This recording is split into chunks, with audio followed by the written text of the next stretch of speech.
Hello, friend. As always, I'd love to know where in the world you're listening from tonight.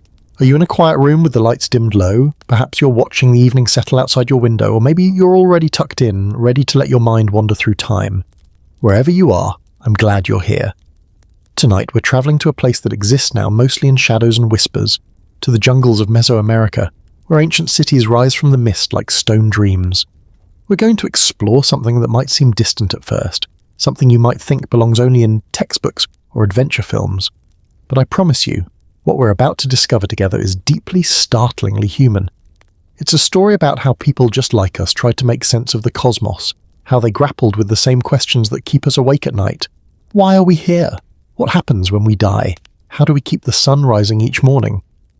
Picture this with me for a moment. It's the early morning in what we now call Guatemala, around the year 100 CE. The air is thick and humid, almost liquid in the pre-dawn darkness. You can hear howler monkeys beginning their guttural songs in the canopy above, a sound so deep it vibrates in your chest. The smell of copal incense drifts through the plaza of a great city, Tikal perhaps, or Palenque, mixing with the earthy scent of wet limestone and the faint metallic trace of something you don't want to think about too closely. In the center of the plaza, a priest stands atop a pyramid that seems to touch the stars themselves. He's been awake all night, preparing. His robes are heavy with jade beads and quetzal feathers that shimmer even in the darkness. In his hand, he holds an obsidian blade so sharp it could split a hair lengthwise. Around him, thousands of people wait in absolute silence. They're not gathered for entertainment. They're here because they believe, truly, desperately believe, that what happens in the next few minutes will determine whether the sun rises at all. This is the world of Aztec and Mayan mythology, but mythology feels like the wrong word, doesn't it? Because to the people who lived it, this wasn't mythology. It was physics, it was biology, it was the operating system of the universe itself.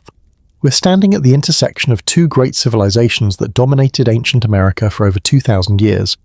The Maya, whose classical period stretched from roughly 250 to 900 CE, built cities that rivaled anything in Europe or Asia.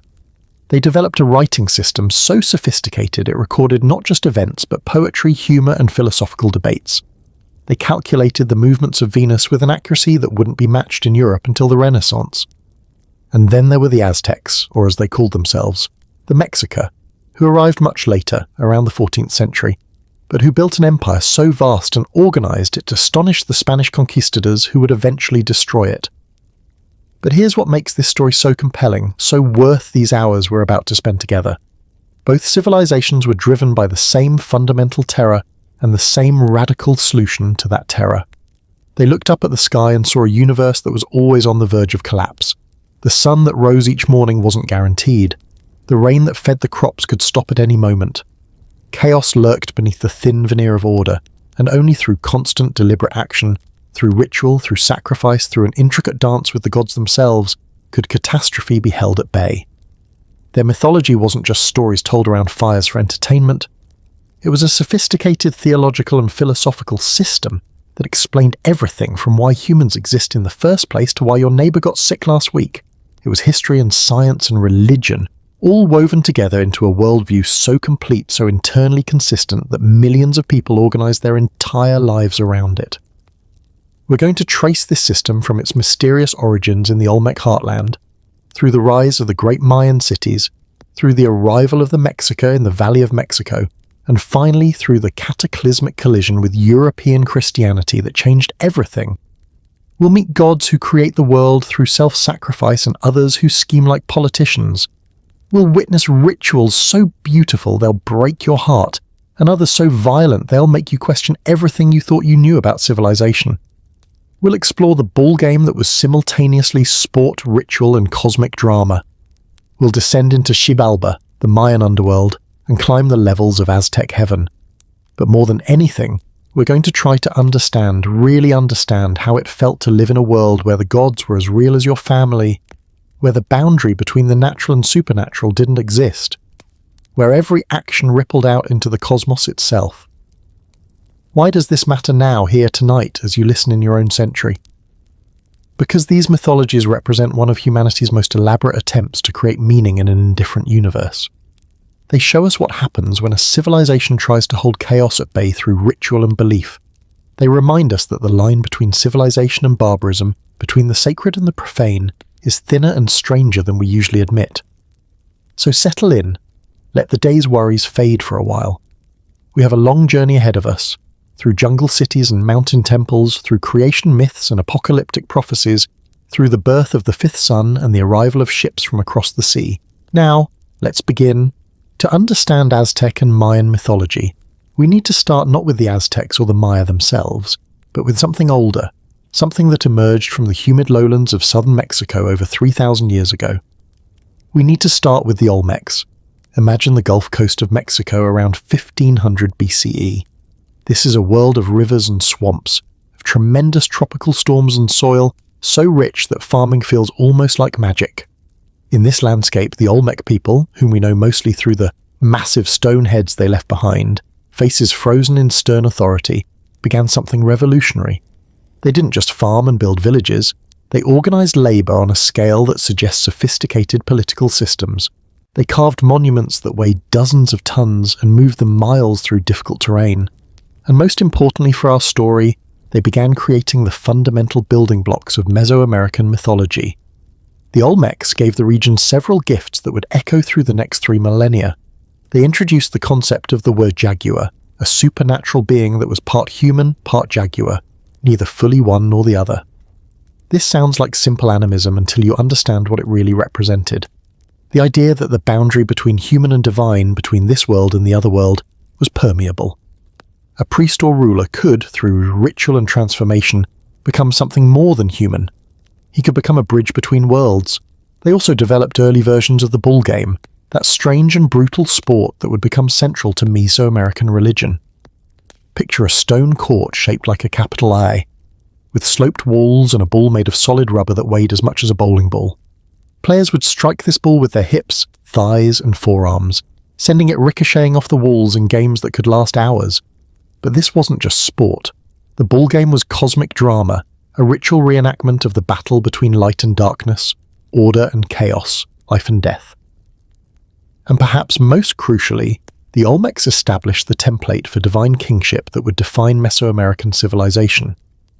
Kings weren't just political leaders or military commanders, they were cosmic actors, responsible for maintaining the relationship between humans and gods. Their legitimacy came not from might or inheritance alone, but from their ability to communicate with the divine, to perform the rituals that kept the universe functioning. From these Olmec foundations, something extraordinary emerged in the humid forests of Guatemala, Honduras, and southern Mexico. Around 2000 BCE, people who spoke Mayan languages began settling in small farming villages. For over 1,000 years, they lived relatively simple lives, growing maize and beans, developing pottery and weaving. But around 400 BCE, something changed. We don't know exactly what triggered it. Perhaps population growth, perhaps innovations in agriculture, perhaps the influence of trade and ideas from other regions. Whatever the cause, Mayan civilization suddenly began its spectacular rise. The early cities that emerged, places like El Mirador, which would eventually grow larger than classical Athens, weren't just population centers. They were cosmic diagrams made manifest in stone and plaster. The Maya looked at the landscape and saw something we've mostly lost the ability to see. They saw a living being, riddled with caves and cenotes that were entrances to the underworld, crowned with mountains that touched the heavens. Their cities weren't built on the landscape, they were built to continue the landscape's sacred geometry upward. Consider the Pyramid of the Sun at El Mirador, built around 300 BCE. It rises 72 meters into the air, its mass so enormous that even today, partially collapsed and covered in jungle, it dominates the landscape for miles. But it wasn't built to impress neighbouring cities or to serve as a fortress. It was built because the Maya believed that mountains were sacred, that they were literally the bodies of gods or the places where gods dwelled. By building artificial mountains, they were creating new sacred spaces, new points of contact between earth and heaven. The early Maya also developed the fundamental mythology that would shape their civilization for the next 1,000 years. At the heart of everything was the concept of the world tree, a cosmic axis that connected the underworld, the middle world where humans lived, and the heavens above. This wasn't metaphor. To the Maya, the world tree was as real as the kiba trees they saw every day in the forest. those magnificent giants with roots that plunged deep into the earth and branches that spread like hands reaching for the sky. Around this cosmic tree, they built an elaborate pantheon. There was Itzamna, the age creator god, often depicted as a wise old man with toothless gums, a detail that tells us the Maya valued age and accumulated wisdom. There was Chaac, the rain god, so important in a region dependent on unpredictable rainfall that he was actually 4 gods, one for each cardinal direction, each bringing different types of rain. There was the Maize God, perhaps the most beloved of all deities, depicted as a beautiful young man who embodied not just corn, but all agricultural abundance, all life-giving fertility. And lurking beneath everything was Xibalba, place of fear, the Mayan underworld. This wasn't the Christian hell of eternal punishment.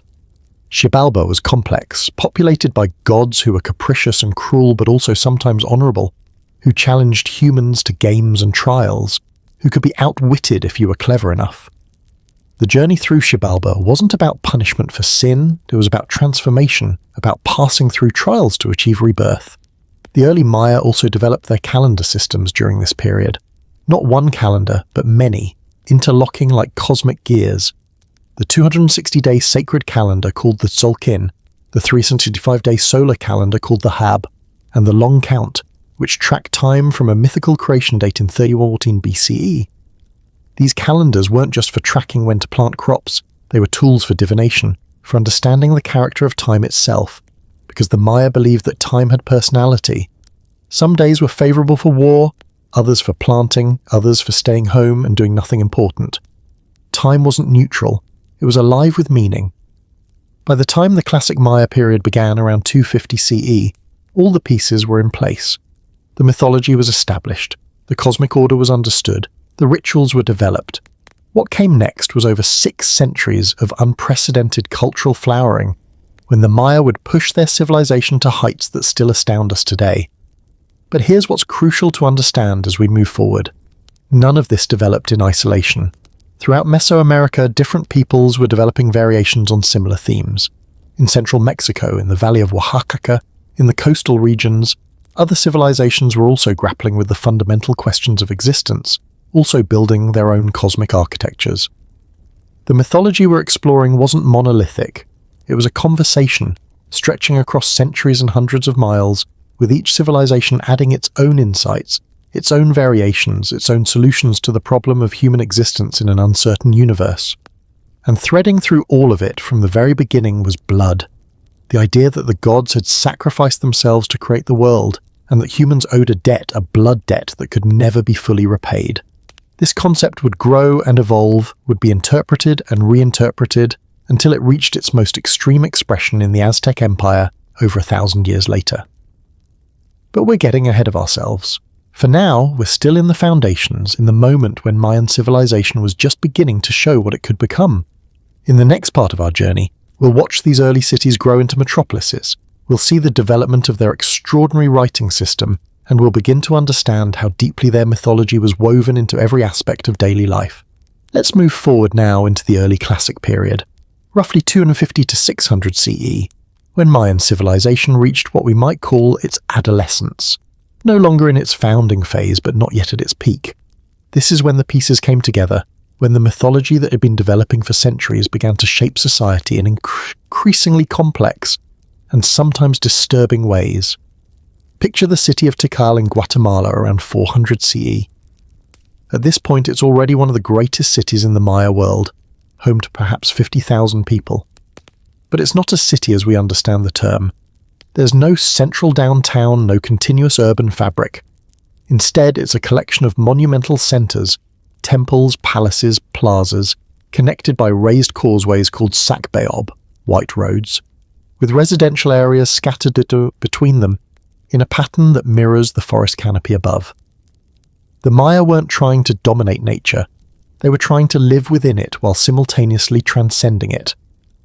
The society that emerged in these early centuries was organised according to principles that seem natural to the Maya, but might strike us as strange or even perverse.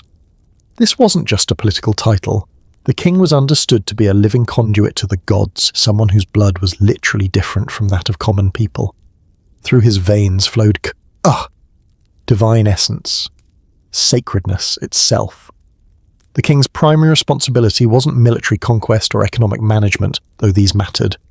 His primary job was to maintain cosmic order through ritual. He had to perform ceremonies at specific times dictated by the calendar, conduct bloodletting rituals that would nourish the gods, and communicate with the ancestors who existed in the other world.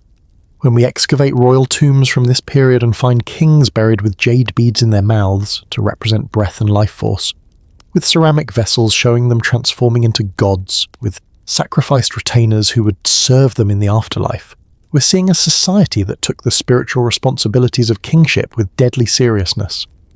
Below the king was a complex aristocracy, the Ahawob, who controlled various cities and regions.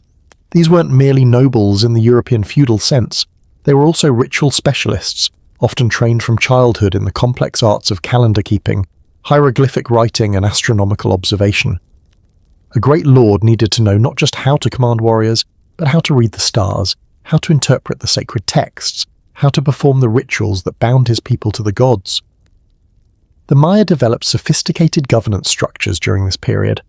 Cities were organized into hierarchical networks, with larger centers dominating smaller ones through a combination of military force, marriage alliances, and ritual authority. When we read the hieroglyphic texts they left behind, carved on stone stelae, painted in books, inscribed on pottery, we find records of royal marriages, of ceremonies where subordinate lords would travel to receive their authority from overlords, of wars fought not just for territory but for captives and for the right to claim cosmic supremacy. The economy that supported all this was based primarily on agriculture, but Maya agriculture was far more sophisticated than simple slash-and-burn farming. In the lowlands, they built raised fields in swampy areas, creating channels that provided both drainage and a constant water supply. In drier regions, they constructed terraces and reservoirs. They practiced forest gardening, cultivating useful trees and plants within the jungle itself. They grew maize, of course, sacred maize, the substance from which the gods had fashioned human flesh, but also beans, squash, cacao, cotton, and dozens of other crops. Trade networks stretched across Mesoamerica during this period. Jade from the highlands moved to the lowlands. Obsidian from central Mexico reached the Maya coast. Cacao beans, used both as a luxury drink and as currency, traveled hundreds of miles. These weren't just economic exchanges.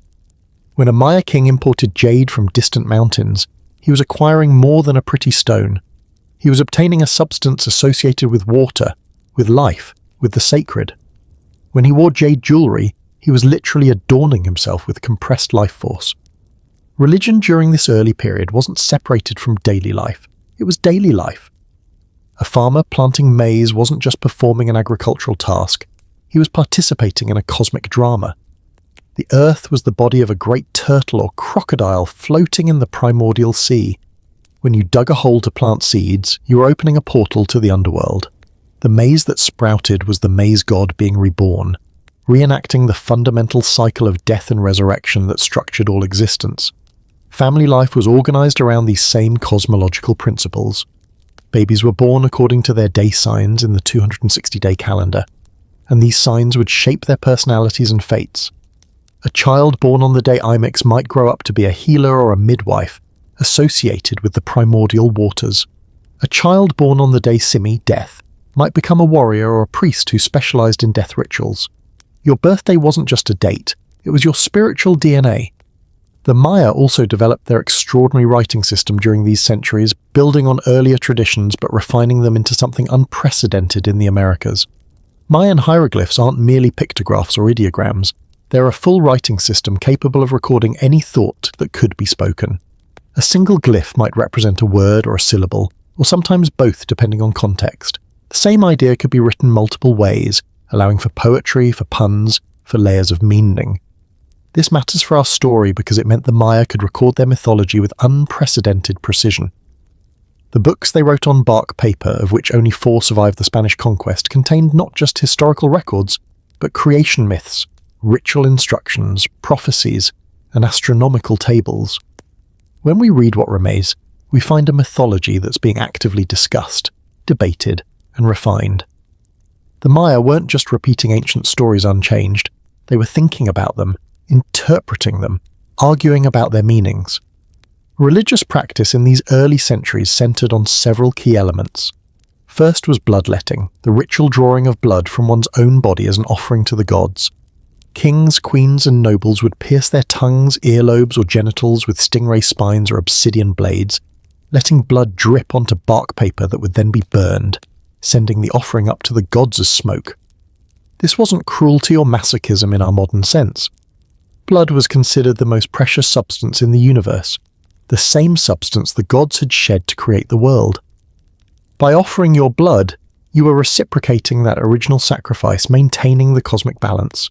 Second was the vision quest, the attempt to pierce the veil between worlds and communicate directly with gods and ancestors. Often induced through bloodletting, fasting, and perhaps psychoactive substances, these visions were considered the source of royal authority. A king who could see into the other world, who could speak with the ancestors, who could bring back messages from the gods, this king had real power, power that went beyond the merely political. Third was sacrifice, and here we need to tread carefully. The Maya practiced human sacrifice, but it wasn't as frequent or as central to their religion as it would become in Aztec society. In the early classic period, sacrifice seems to have been primarily of high-status war captives, conducted as part of specific rituals tied to dynastic succession or the dedication of buildings. The captive wasn't simply murdered, he was transformed, sent to the other world as a messenger, his death seen as serving a cosmic purpose. The ball game, which we mentioned earlier, took on increasing ritual significance during this period. The great ball courts attached to major temples weren't just athletic facilities, they were cosmic stages where the fundamental drama of existence was reenacted. The ball represented the sun moving through the sky, or perhaps the severed head of a god, depending on which myth you were enacting. The players were heroes, gods, demons. Sometimes, perhaps often, the losing team's captain would be sacrificed at the end of the game, though there's debate about whether it was the losing or winning captain, since being chosen for sacrifice could be an honor, a chance to achieve transcendence. What's emerging in these early centuries is a civilization that has achieved something remarkable and deeply strange. They've created a society where every action, every structure, every moment is saturated with religious meaning. A pyramid isn't just impressive architecture, it's a sacred mountain where the king can ascend to meet the gods. A war isn't just about territory or resources, it's about capturing victims whose sacrifice will please the gods and maintain cosmic order. Even the layout of cities followed cosmological principles, with buildings oriented to astronomical events, with plazas designed as stages for ritual dramas. Yet this was also a practical civilization that built roads and managed complex economies, that traded across vast distances, that developed mathematical notation including the concept of 0 centuries before it appeared in Europe. They were simultaneously mystics and engineers, poets and accountants, dreamers who could also organize labor forces of thousands. As we move into the golden age of Maya civilization, we'll see this system reach its full flowering. But we'll also see the first signs of the contradictions that would eventually tear it apart. A civilization built on the idea that cosmic order must be maintained through ritual and sacrifice would eventually ask too much of its people, would push too hard against the limits of what's sustainable. But that's ahead of us. For now, in these early centuries, everything must have seemed possible, every problem solvable through the right rituals and the favour of the gods. By 400 CE, the patterns were set. What had been innovations in the early centuries, divine kingship, hieroglyphic writing, monumental architecture, had become institutions, solidified into systems that would shape Maya civilization for the next 500 years. This consolidation of power, both political and spiritual, would create some of the most magnificent expressions of human creativity while also planting the seeds of eventual collapse. Let's focus on one city to understand how this consolidation worked. Palenque, nestled in the foothills where the highlands meet the coastal plains of what's now Chiapas, Mexico. Around 100 CE, Palenque was at the height of its power under Kinich Jana-ab Pakal, known to us simply as Pakal the Great, who ruled for an astonishing 68 years. Pakal's reign shows us how Maya kingship had evolved into something that was simultaneously political authority, religious institution, and cosmic necessity.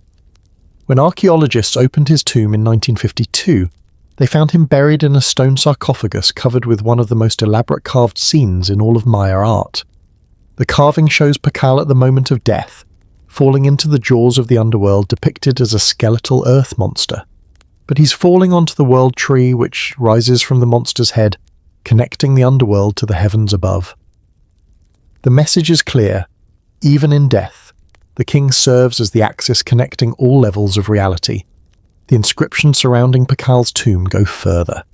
They trace his lineage back not just generations but centuries, and not just to human ancestors but to gods themselves. The text claims that Tikal's bloodline traces to the primordial mother goddess, making him quite literally descended from divinity.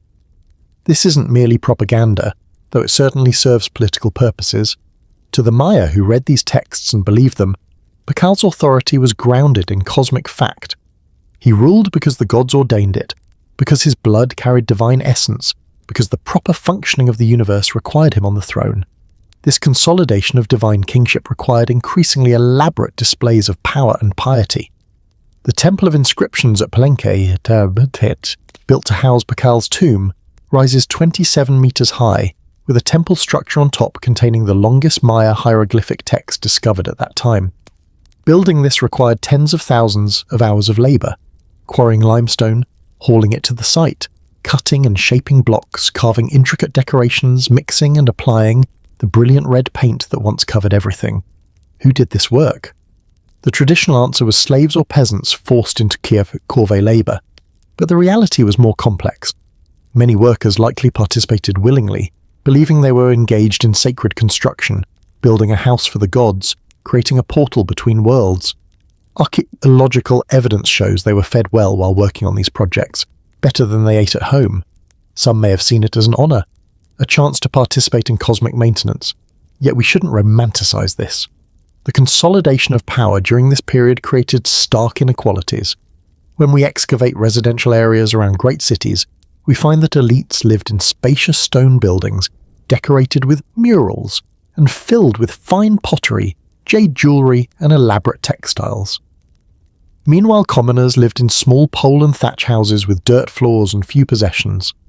When skeletal remains are analysed, elite bones show they were taller, better fed, and lived longer than commoners. The cosmic order that justified this inequality, the idea that kings were literally closer to the gods, that their blood was different, made these disparities seem natural, inevitable, even sacred. The consolidation also meant standardization of religious practice. By the late Classic period, rituals that had varied from city to city were increasingly formalized. The calendar system, already complex, were refined to incredible precision. Maya astronomers tracked the movements of Venus with calculations that were accurate to within one day over 500 years. They understood that solar eclipses occurred in predictable cycles. They could predict the apparent motion of Mars, Jupiter, and Saturn. Why did they care about astronomical precision? Because to the Maya, the movements of celestial bodies weren't just physics, they were the actions of gods. Venus wasn't a planet, it was the celestial manifestation of the Maya war god, and its heliacal rising, when it first appears in the morning sky after a period of invisibility, was considered an especially dangerous time, favourable for warfare. Kings would time major campaigns to coincide with these astronomical events, believing they were fighting with divine favour. The codification of religious practice also meant the standardization of the priesthood. By the Classic period, there was a whole hierarchy of religious specialists. The Archin were daykeepers, experts in the calendar who would advise on propitious dates for various activities. The Chilem were prophets who entered trance states to receive messages from the gods. The Achnauben were specialists in sacrificial ritual, knowing the proper prayers, the correct way to hold the knife, the appropriate offerings for each god. This specialization meant that religious knowledge became increasingly the property of the elite. Commoners might participate in public rituals, might make offerings at local shrines, but they couldn't read the hieroglyphs that recorded sacred texts, couldn't calculate the calendars, couldn't perform the transformative rituals that allowed direct communication with the other world. Religion, which had once been more broadly accessible, was being monopolized by those in power. The consolidation period also saw the development of increasingly complex laws and social regulations. These weren't written in law codes like Hammurabi's. The Maya didn't create systematic legal texts that have survived, but inscriptions and later Spanish accounts tell us about some of their practices. Theft was punished by enslavement to the victim until the debt was repaid. Adultery could be punished by death. Murder required blood payment to the victim's family. More interesting are the regulations around ritual and religious life. People of different social classes had different obligations and privileges. A commoner might be required to contribute labour to temple construction or to provide food for festivals, but he couldn't enter the inner sanctums where the most sacred objects were kept. An elite woman might pierce her tongue as a blood offering, but she'd do it with a fine jade awl, not the maguey spines commoners used. Even in their suffering for the gods, there were class distinctions. The consolidation of power also meant consolidation of Maya identity itself.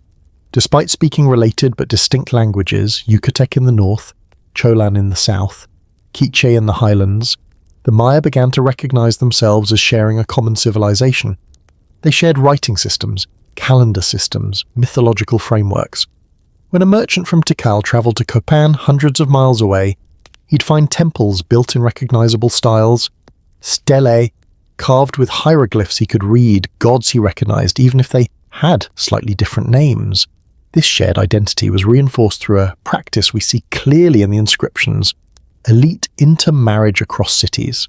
A princess from Tikal might marry a prince from Calakmul, creating alliances but also spreading religious and cultural practices. These women didn't just marry into foreign courts, they brought their gods with them, their rituals, their ways of understanding the cosmos. The great Lady Six Sky, who married into the royal family of Naranjo from somewhere in the Tikal region, seems to have brought new religious practices with her that transformed Naranjo's ritual life. But consolidation of power always creates resistance, and we see hints of this in the archaeological and textual record. Some cities that had been subordinate to larger ones broke away, declaring their independence and establishing their own divine kingships. Wars between Maya cities became increasingly frequent and brutal during this period. The inscriptions describe cities being smashed, their ruling dynasties destroyed, their patron gods captured and humiliated. These weren't just political conflicts. When one Maya city conquered another, they didn't merely change governments. The victorious king would travel to the defeated city and perform rituals designed to break the cosmic connection between the defeated king and his gods. Sacred objects, the physical embodiments of divine power, would be taken as trophies. Sometimes the patron deity of the defeated city would be literally captured in the form of a sacred idol or bundle, and either destroyed or incorporated into the victor's pantheon in a subordinate position. By 600 CE, Maya civilization had achieved something magnificent. A network of cities connected by trade, by shared culture, by common religious understanding. Each ruled by divine kings who saw themselves as cosmic actors playing their parts in the great drama of existence. The temples rose higher, the art grew more refined, the hieroglyphic texts more elaborate. Everything seemed designed to last forever, but even then, the stresses were building. The population was growing faster than agricultural productivity. The constant warfare was taking its toll, the rigid social hierarchy was creating resentments, and the mythology itself, the idea that cosmic order depended on ritual, on sacrifice, on the proper performance of increasingly elaborate ceremonies, was becoming a burden that would eventually prove too heavy to bear. We're about to enter the Golden Age, the period when Maya civilization would achieve its greatest heights. But now you understand what made that possible. Centuries of consolidation, of refining systems both political and religious, of building a civilization where every stone was placed with cosmic significance, where kings were gods and gods walked among men, where the calendar itself was a divine text and the ball court was a portal to the other world. Let's see what they built with all that power. We've arrived at the heart of our story, the period from roughly 600 to 800 CE, when Maya civilization achieved something that still leaves us struggling for adequate words. This wasn't just political or economic success, though they had that. This was a flowering of human creativity and spiritual imagination that produced art, architecture, mathematics, astronomy, and literature that stand among humanity's greatest achievements. Imagine stepping into the plaza of Copan around 725 CE. You're standing on perfectly smooth limestone plaster, polished until it gleams white in the morning sun. Before you rises the hieroglyphic stairway, the longest pre-Columbian text in the Americas, with over 2,200 individual glyphs carved into 63 stone steps. Each glyph has been painted in brilliant colours: red, blue, green, yellow. The stairway tells the history of Copan's ruling dynasty, But it's not just history. It's poetry, prophecy, and political statement all woven together. To your left stands the bull court, its sloping stone walls carved with elaborate scenes of the bull gamer's cosmic drama. To your right, the great plaza is filled with stelae, tall stone monuments, each carved with the portrait of a king in the elaborate costume of the Maize God, wearing headdresses that weigh 30 pounds, holding ceremonial bars that represent the sky itself. These aren't just statues. Each stela was erected on an important calendar date, often at the completion of a katan, a 20-year period. The raising of the stela was accompanied by days of ceremony, including dances, feasts, bloodletting, and very possibly human sacrifice. The wealth that made this possible came from multiple sources. Agriculture had been refined to incredible sophistication. In the lowlands around Tikal, the Maya had built networks of raised fields and canals covering square miles, systems so extensive they're only now being fully mapped using LiDAR technology. They were producing not just enough food to survive, but surpluses that could support thousands of non-farmers, priests, scribes, artists, warriors, administrators, merchants. Trade networks stretched across Mesoamerica and beyond. Cacao from the lowlands moved to the highlands. Obsidian from Guatemala and central Mexico reached the furthest corners of the Maya world. Jade, the most precious substance known to the Maya, was traded and retraded until a single jade bead might have travelled hundreds of miles. Shell from the Caribbean coast was carved into jewellery and ornaments that ended up in highland temples. Even Quetzal feathers, from birds that live only in the cloud forests, were traded across regions, each feather more valuable than gold. But the real wealth was intellectual and spiritual. This was the golden age of Maya art, and what they created wasn't just beautiful, it was theological and philosophical expression in visual form. Look at the painted pottery from this period. Vases showing the hero twins in their adventures through Xibalba, ceramic vessels depicting transformations of the Maize God, plates painted with dancing nobles in jaguar costumes. These weren't just decorations. Each image encoded complex mythological narratives that literate Maya would have been able to read like illustrated texts. The sculptors of this period achieved a level of mastery that rivals anything from classical Greece or Renaissance Italy. The portrait stelae don't just show generic kings, they show specific individuals with distinctive facial features captured in three-quarter profile, perspective that's incredibly difficult to carve in stone. The king isn't static, he's in motion, emerging from portals to the underworld, dancing, scattering incense, performing rituals that connect earth and sky. Inside the temples and palaces, murals covered the walls. Most of these have been destroyed by time and the tropical climate, but what survives takes your breath away. The murals at Benampak, painted around 790 CE, show elaborate court ceremonies with dozens of figures, each individually rendered, each wearing accurate costumes, each positioned according to their rank. There are scenes of warriors in battle, captives being tortured, and perhaps most movingly, musicians and dancers performing at a royal celebration, their instruments carefully depicted, their movements caught mid-step. The astronomers and mathematicians of this period were making discoveries that wouldn't be matched in Europe for centuries. 0003 of a day. They developed tables to predict solar eclipses. Their base to 20 number system included the concept of zero, a mathematical innovation that appeared independently only a few times in human history. They used this mathematics to make calculations involving dates millions of years into the past and future, not for any practical purpose but as intellectual and spiritual exercise, as a way of contemplating deep time and humanity's place in it. The hieroglyphic writing reached its full flowering during this period. Scribes, usually younger sons of noble families, trained from childhood, created texts of stunning sophistication.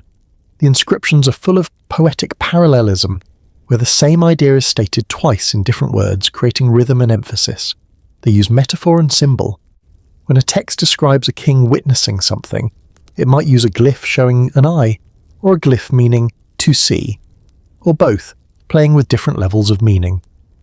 Daily life, even for commoners, was richer during this period. The population was at its peak. Estimates suggest the Maya region supported several million people. Markets bustled with activity. A farmer might walk to town carrying surplus maize and return with pottery, obsidian blades, cotton cloth, perhaps some cacao beans as a luxury. He'd stop at the plaza to watch ceremonies. Perhaps see a ball game, hear announcements from the King's Herald about upcoming festivals. Women's roles in this society were complex. Elite women clearly had significant power. Lady Six Sky ruled Naranjo during her son's minority, conducting warfare and commissioning monuments in her own name. Lady Kabul of El Peru Waka, who lived around 700 CE, was buried with the title Kalomte, Supreme Warrior, and with military gear that suggests she led armies. But commoner women are harder to see in the record.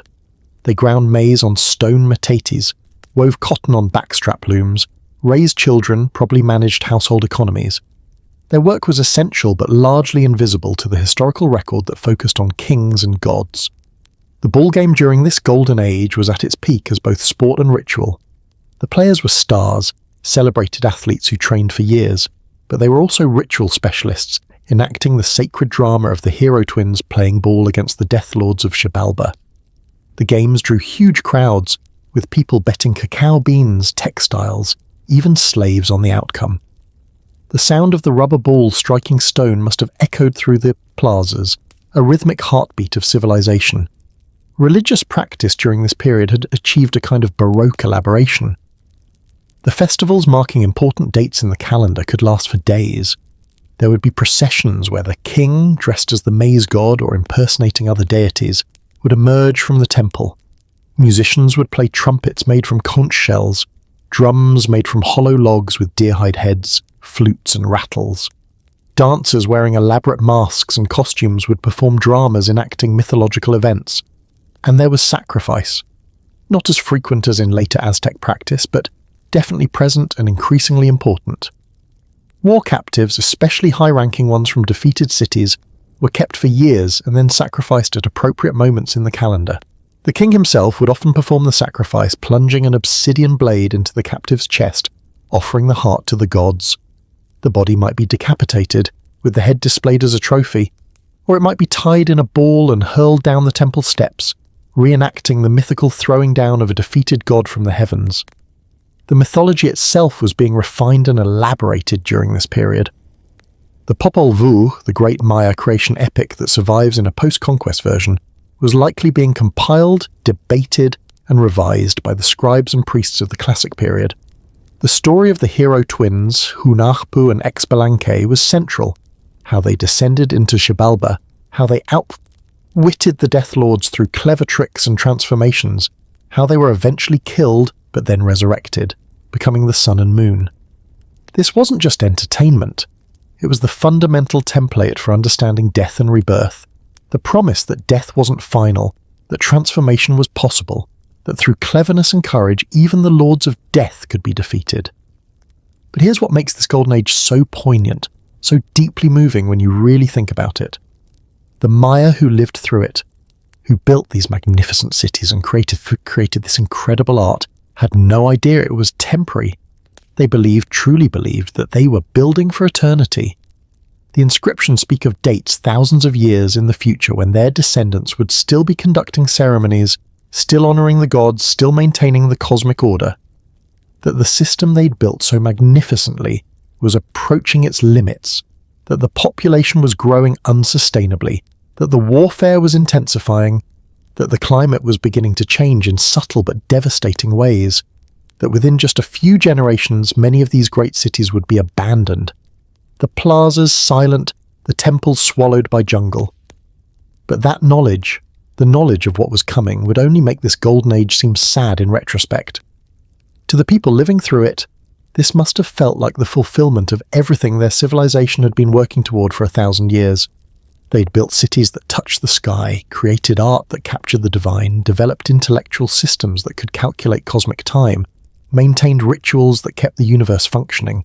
They must have believed they'd last forever. To really understand the Maya at their peak, we need to look past the magnificent temples and elaborate ceremonies and examine something less glamorous but equally remarkable, how it all actually worked. Because maintaining a civilization this complex, with millions of people, dozens of competing cities, and a religious system that demanded constant attention, that required systems of incredible sophistication. Let's start with the most basic question. How did people eat? The foundation of Maya civilization was maize, but growing it in the tropical lowlands presented challenges that required clever solutions. In the well-watered areas, the Maya used a modified slash-and-burn agriculture called milpa. They'd clear a plot of forest, burn the debris to fertilize the soil, then plant maize along with beans that would climb the cornstalks and squash whose broad leaves would shade the ground and prevent weed growth. This Three Sisters combination was nutritionally complete and worked with, rather than against, the ecosystem. But milpa agriculture was only part of the story. In swampy areas, the Maya built raised fields, rectangular plots separated by canals that provided both drainage and a constant water supply. The muck from the canals could be scooped onto the fields as fertilizer. Fish and turtles in the canals provided additional protein. These raised field systems were so extensive around some cities that they may have supplied half the population's food needs. In drier regions, especially in the northern Yucatan, water management was crucial. The Maya built elaborate systems to capture and store rainwater. At cities like Tikal, engineers constructed reservoirs that could hold millions of gallons, with filtration systems using sand and gravel to keep the water clean. They built channels to direct runoff during the rainy season, preventing floods while ensuring water made it to storage areas. Some reservoirs were so well constructed they still hold water today over 1,000 years later. The administrative systems that managed all this were complex. Each major city had what we might call a bureaucracy, though it looked different from modern government. At the top was the Kuhul-Ajor, the divine king, but he didn't rule alone. Below him was a network of nobles who served as governors of subordinate centers, as tribute collectors, as military commanders, as judges in disputes. The Sahal was a specific office, something like a governor who ruled over a territory in the king's name. He collected tribute, organized labor for public works, judged legal cases, and conducted local rituals, but his authority came entirely from the king. If the king fell, or if the Sahal city was conquered by another, his position evaporated. Tribute flowed upward through this system in a way that sustained the elaborate ceremonial life. A farmer in a village might owe his local lord a certain amount of maize, cacao, cotton, or labor each year. That lord in turn owed tribute to a higher lord or directly to the king. The tribute wasn't just economic exchange, it was ritual obligation, acknowledging the cosmic hierarchy that placed the king closest to the gods. But the system wasn't purely extractive. Kings were expected to reciprocate. They organized public feasts where commoners could eat foods they rarely tasted otherwise. Meat, tamales made with rich fillings, cacao drinks. They sponsored public ceremonies that provided entertainment and spiritual renewal. They were expected to be generous, to give gifts to loyal followers, to ensure that tribute flowed both directions. Trade was managed through a specific merchant class called the Pochteca, though this term is actually Aztec. The Maya term was probably different. These merchants had special privileges. They could travel between warring cities without being molested. They often served as spies, carrying back information about rival cities' strength and plans. They were organized into guilds with their own gods and ceremonies. The trade goods they carried tell us about the complexity of Maya economy. Beyond the basics, obsidian, jade, cacao, there were specialized items that required enormous skill to produce. The elaborate featherwork headdresses worn by kings required not just Quetzal feathers, but feathers from dozens of other tropical birds, each chosen for its specific color and texture, then assembled by artisans who trained for years. A single headdress might have required materials from areas hundreds of miles apart, all coordinated through trade networks. The production of art and architecture required its own complex systems, quarrying limestone blocks, transporting them to building sites, carving them with precision, fitting them together without mortar. Each step required specialized knowledge and coordinated labor. We can sometimes read the signatures of individual artists on pottery or in carved inscriptions, suggesting a class of recognized masters whose work was valued. The scribal system is particularly fascinating. Scribes were usually younger sons of noble families trained from childhood in an incredibly difficult skill. Learning to read and write Maya hieroglyphs wasn't like learning an alphabet. There were over 800 individual signs, many with multiple meanings depending on context. A fully literate scribe needed to memorize all of them, understand the complex rules for how they could be combined, and master the artistic skill to draw them beautifully. Scribes weren't just copying texts, they were creating them, composing historical narratives, encoding mythological knowledge, recording astronomical observations. Some scribes signed their work, and we can track individual hands across multiple texts. There's one scribe working at Copan in the 8th century whose distinctive style of drawing the glyph for sky appears on multiple monuments, a subtle artistic signature that he knew only other literate people would notice.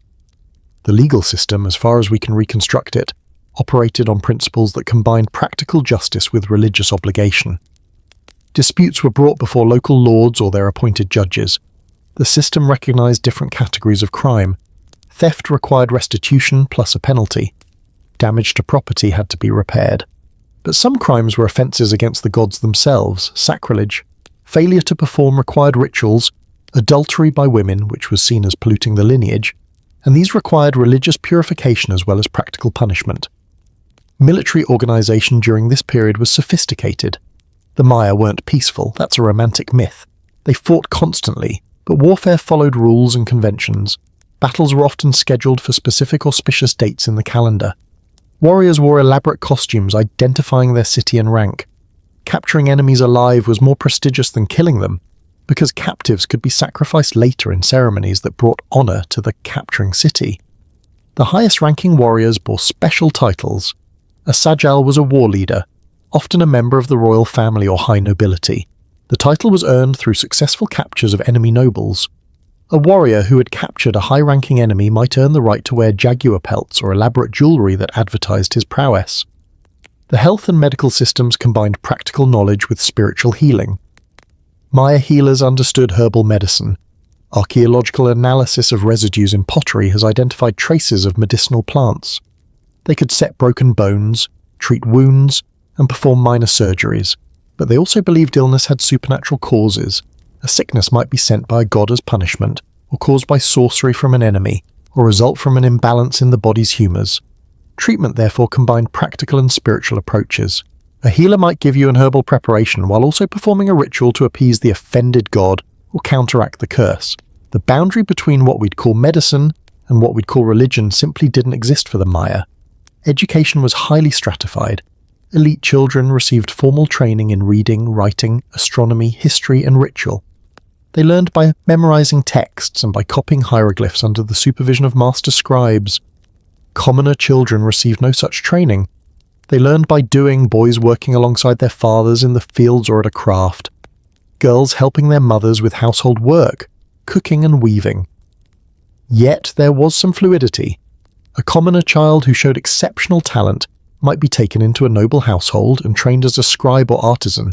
A daughter of a minor noble family might marry up into a more powerful lineage if she was particularly beautiful or talented.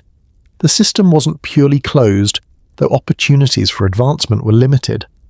What held all this together? What made a commoner accept that he'd spend his life farming while others ruled? What made the tribute system work? What justified the whole elaborate hierarchy? Was the mythology we've been exploring. The cosmic order mirrored the social order. Just as there were different levels of heaven above and levels of the underworld below, so there were different ranks of people in the middle world. Just as the gods had their assigned roles in maintaining the universe, so humans had theirs. This wasn't cynical manipulation by elites, though it certainly served their interests. Most Maya, from kings to farmers, genuinely believed this. The evidence is in the burials, commoners buried with offerings to the gods, their bodies positioned to face sacred directions, their graves containing the tools they'd need in the afterlife. They believed. The system worked because it made sense within their cosmological framework. The calendar system itself was perhaps the most sophisticated organizational tool the Maya possessed. They didn't have one calendar. They had several, all running simultaneously like interlocking gears. The 260-day sacred calendar, Tzolk'in, meshed with the 300-day solar calendar, Harb, to create a 52-year cycle called the calendar round. Beyond that was the long count, which tracked time from a mythical creation date. Every day had a unique character determined by its position in these various cycles. The day 1 Imix 1 Zip might be favourable for planting but dangerous for warfare. The day 13 Ahau, 18 Kumku, the end of a calendar round, required massive ceremonies to ensure the successful transition to the new cycle. Elite families had calendar specialists who would be consulted before any major decision. When to plant, when to marry, when to go to war, when to dedicate a new temple. This meant that time itself was managed as a resource. The calendar told you not just when things were happening, but when things should happen. It created a predictable rhythm to life even in an unpredictable world. It gave people a sense of control, a feeling that by doing the right ritual at the right time, they could influence cosmic forces. The astronomical observations that fed into the calendar system required dedicated specialists and infrastructure. At sites like Uaxactun, buildings were positioned so that standing in one location on the spring equinox, you'd see the sun rise directly over a distant temple. These weren't just pretty alignments, they were scientific instruments, ways of tracking the solar year with precision that rivaled any observatory in the Old World. Venus observations were particularly important. The Maya understood that Venus had a 584-day cycle, appearing as evening star for 263 days, disappearing for 50 days, reappearing as morning star for 263 days, then disappearing again for 8 days before the cycle repeated. They recorded these observations over centuries, refining their calculations. The Dresden Codex, one of the 4 surviving Maya books, contains Venus tables that track the planet's movements with stunning accuracy. Why this obsession with Venus? Because Venus was conflated with several gods, including a war deity. The heliacal rising of Venus as morning star, when it first appears in the dawn sky after its period of invisibility, was considered the most dangerous time when the god was reborn and full of power. Kings timed wars to coincide with these events, believing they fought with divine favor. The material culture that supported all these systems was itself complex. Pottery wasn't just functional, it was a communication medium. Elite pottery was painted with scenes from mythology, with hieroglyphic texts identifying the figures and sometimes recording who commissioned the pot and who made it. These vessels circulated as gifts between elites, carrying both physical goods and cultural information. Textiles, which have mostly perished in the tropical climate, were equally important. The few surviving fragments and depictions in stone carvings show that Maya weavers created intricate patterns using multiple colors. Cotton was grown, spun, dyed with natural pigments, and woven on backstrap looms into cloth so fine it was used as currency. A piece of exceptionally fine cloth could be worth more than a slave. The creation of ritual regalia required its own complex supply chains. A king's ceremonial costume might include jade from the highlands, quetzal feathers from the cloud forests, jaguar pelts from the lowland jungles, shells from the coast, obsidian from volcanic regions, and cotton dyed with purple extracted from sea snails, each material sourced from different ecological zones, all coming together in a single outfit that materialized cosmic authority. The maintenance of these systems required constant effort. Water channels had to be cleared of debris, reservoirs had to be dredged, fields had to be rotated to prevent soil exhaustion. Buildings required regular replastering, because the tropical rain would erode exposed limestone. The elaborate painted decorations on temples faded in the sun and had to be repainted every few years. This maintenance work was organized through a complex system of obligations. Commoners owed labor to their local lords, who could draft them for public works. But this wasn't unlimited. There were customary limits on how much labor could be demanded, how long people could be kept away from their own fields.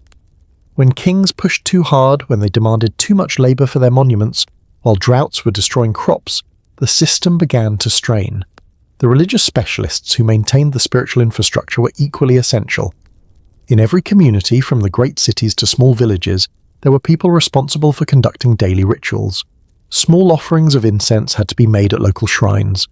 Ancestors had to be fed through offerings at household altars. The protective deities of the fields had to be propitiated before planting and thanked after harvest. At the city level, the ceremonial calendar was packed with obligations. Certain dates required specific ceremonies. The completion of each 20-year carton demanded major rituals including royal bloodletting and the erection of monuments. The end of each calendar round, every 52 years, required even more elaborate ceremonies to ensure the successful renewal of time itself. The priests who performed these ceremonies weren't a separate clergy in the Christian sense. They were usually members of the nobility, younger sons or relatives of the king who had been trained in ritual knowledge. But there were also specialized practitioners, the Akin who kept the calendar, the Chilam who prophesied, the Amen who conducted healing rituals, the Nekon who performed sacrifices. What's remarkable is that this entire complex system, the agriculture, the trade networks, the tribute collection, the astronomical observations, the ritual calendar, the artistic production, the military organization, all worked in coordination without anything like a modern state apparatus. There were no police forces, no standing armies in peacetime, no bureaucratic departments with filing systems and records. Instead, The system ran on personal relationships, on obligations that were simultaneously political, economic, and religious.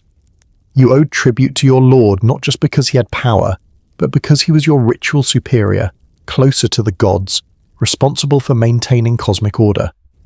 You participated in temple construction not just because you were forced, but because you believed the temple was necessary, that the gods required it, that your own well-being depended on it. This made the system remarkably resilient in some ways.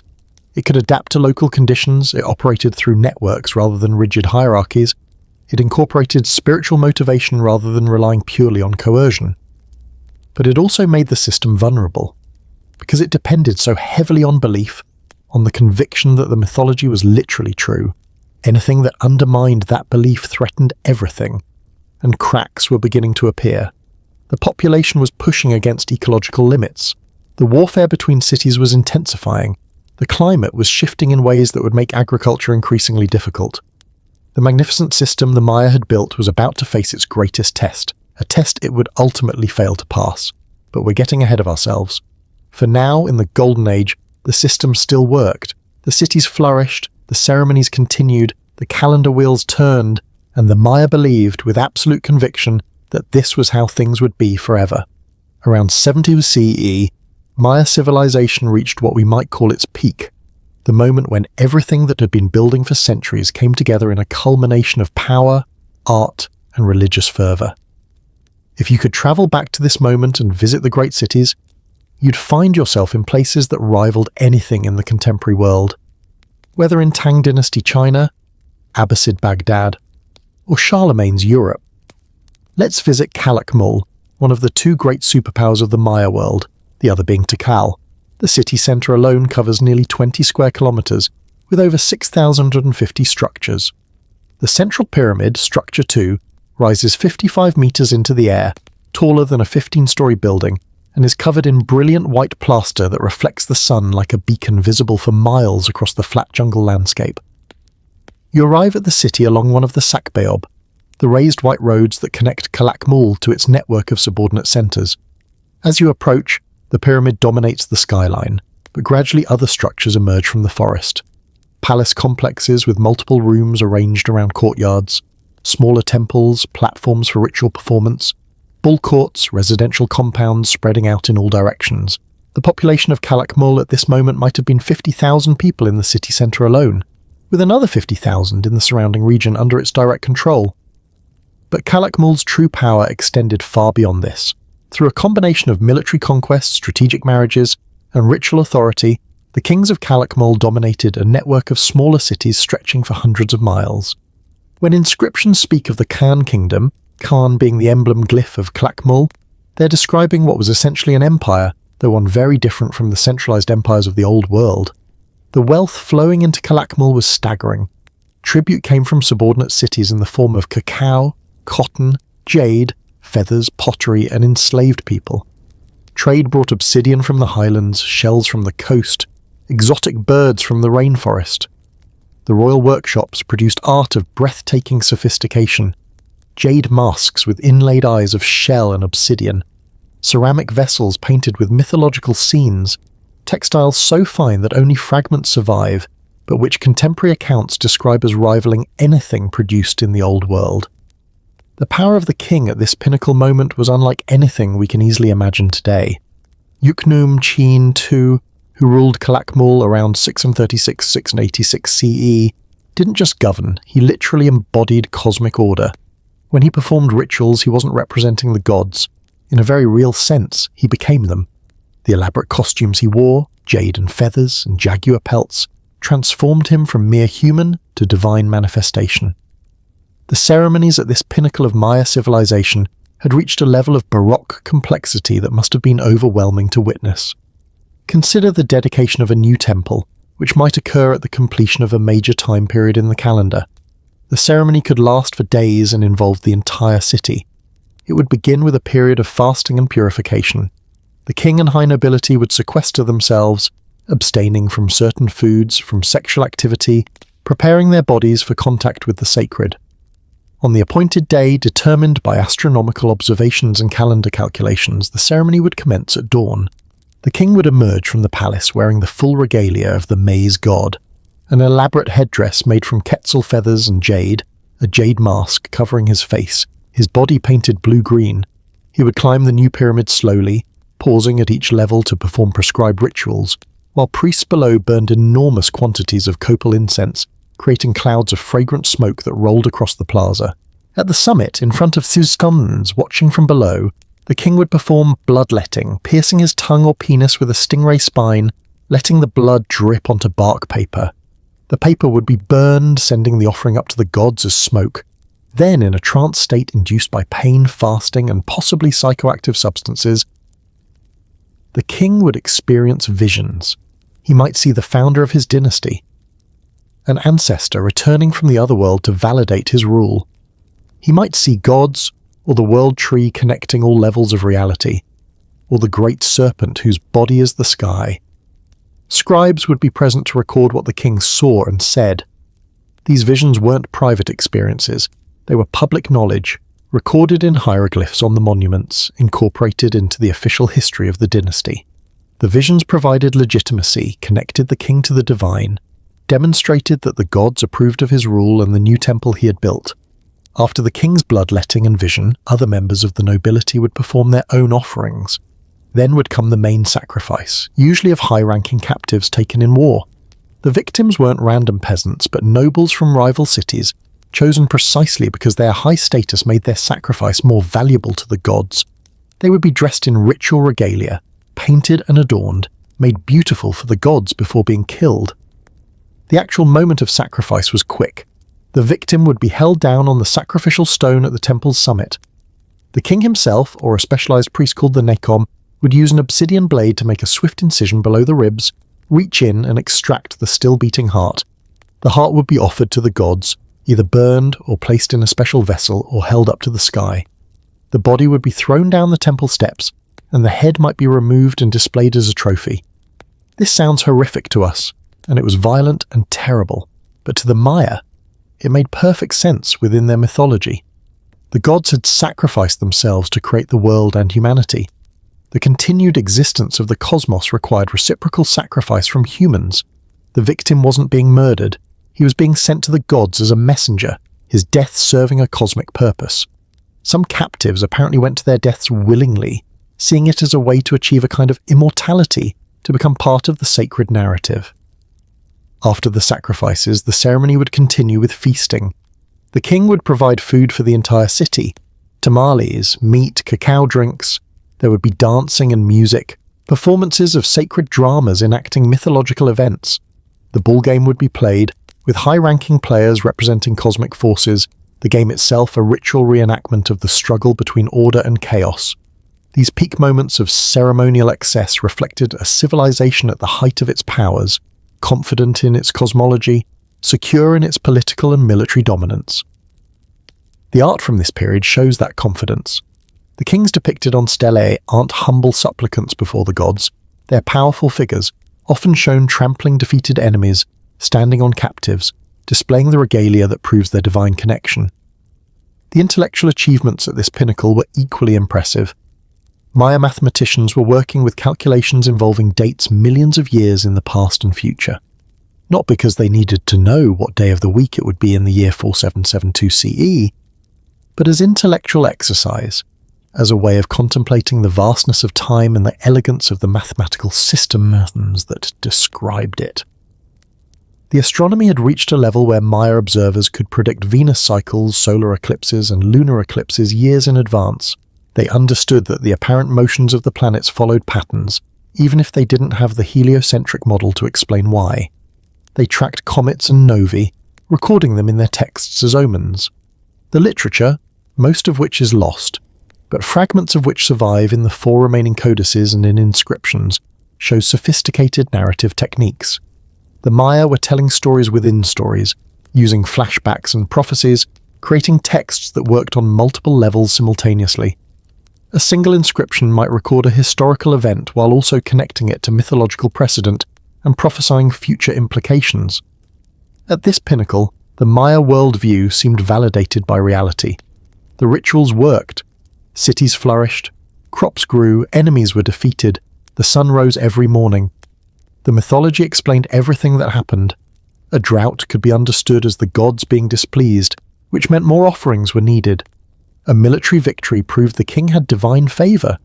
An eclipse that had been successfully predicted demonstrated the sophistication of Maya, astronomical knowledge, and the power of their calendar system.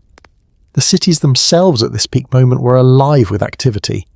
Markets operated daily, with farmers bringing produce, artisans selling pottery and textiles, merchants trading exotic goods from far away. The plazas hosted ceremonies on sacred days, but also served as gathering places where people exchanged news and gossip. Children played ball games in miniature courts, learning the sport that was simultaneously game and sacred ritual. The palace complexes housed not just the royal family but extensive courts. There were advisors and administrators, artists and scribes, servants and warriors. A great king like Huitzilopochtli would have been surrounded by dozens or hundreds of people, each with specific roles, each tied to him through bonds of obligation and kinship. But even at this pinnacle, the seeds of decline were present. The population had grown so large that it pressed against the limits of what the environment could sustainably support. The warfare between cities, which had been relatively constrained earlier, was becoming more intense and more destructive. Where earlier wars had been fought primarily to capture nobles for sacrifice and to demonstrate dominance, wars were now being fought for resources, for control of trade routes, for agricultural land. The climate was beginning to shift in ways that made agriculture more precarious. Tree ring data and sediment cores tell us that the 8th and 9th centuries saw several severe droughts in the Maya lowlands. The elaborate water management systems that had worked during wetter periods couldn't fully compensate for years when the rains simply didn't come, and the ideology itself, the mythology that held everything together, was becoming a burden. The demands for ritual grew more extreme. More temples needed to be built, more ceremonies performed, more sacrifices offered. The labour demands on the population increased, even as agricultural productivity was declining. The system that had sustained Maya civilization for centuries was beginning to consume more resources than it could produce. But none of this was obvious yet, not in 750 CE. To someone living in Calakmul or Tikal or Kapan at this moment, the cities must have seemed eternal. They'd been there for generations, they'd grown larger and more magnificent with each passing year, and the mythology promised they would continue forever. The cosmos was in order, the rituals were being performed correctly, the gods were being fed air. It must have seemed impossible that within just a few generations, many of these great cities would be abandoned, the plazas silent, the pyramids beginning their slow surrender to the encroaching jungle. But that's exactly what was about to happen.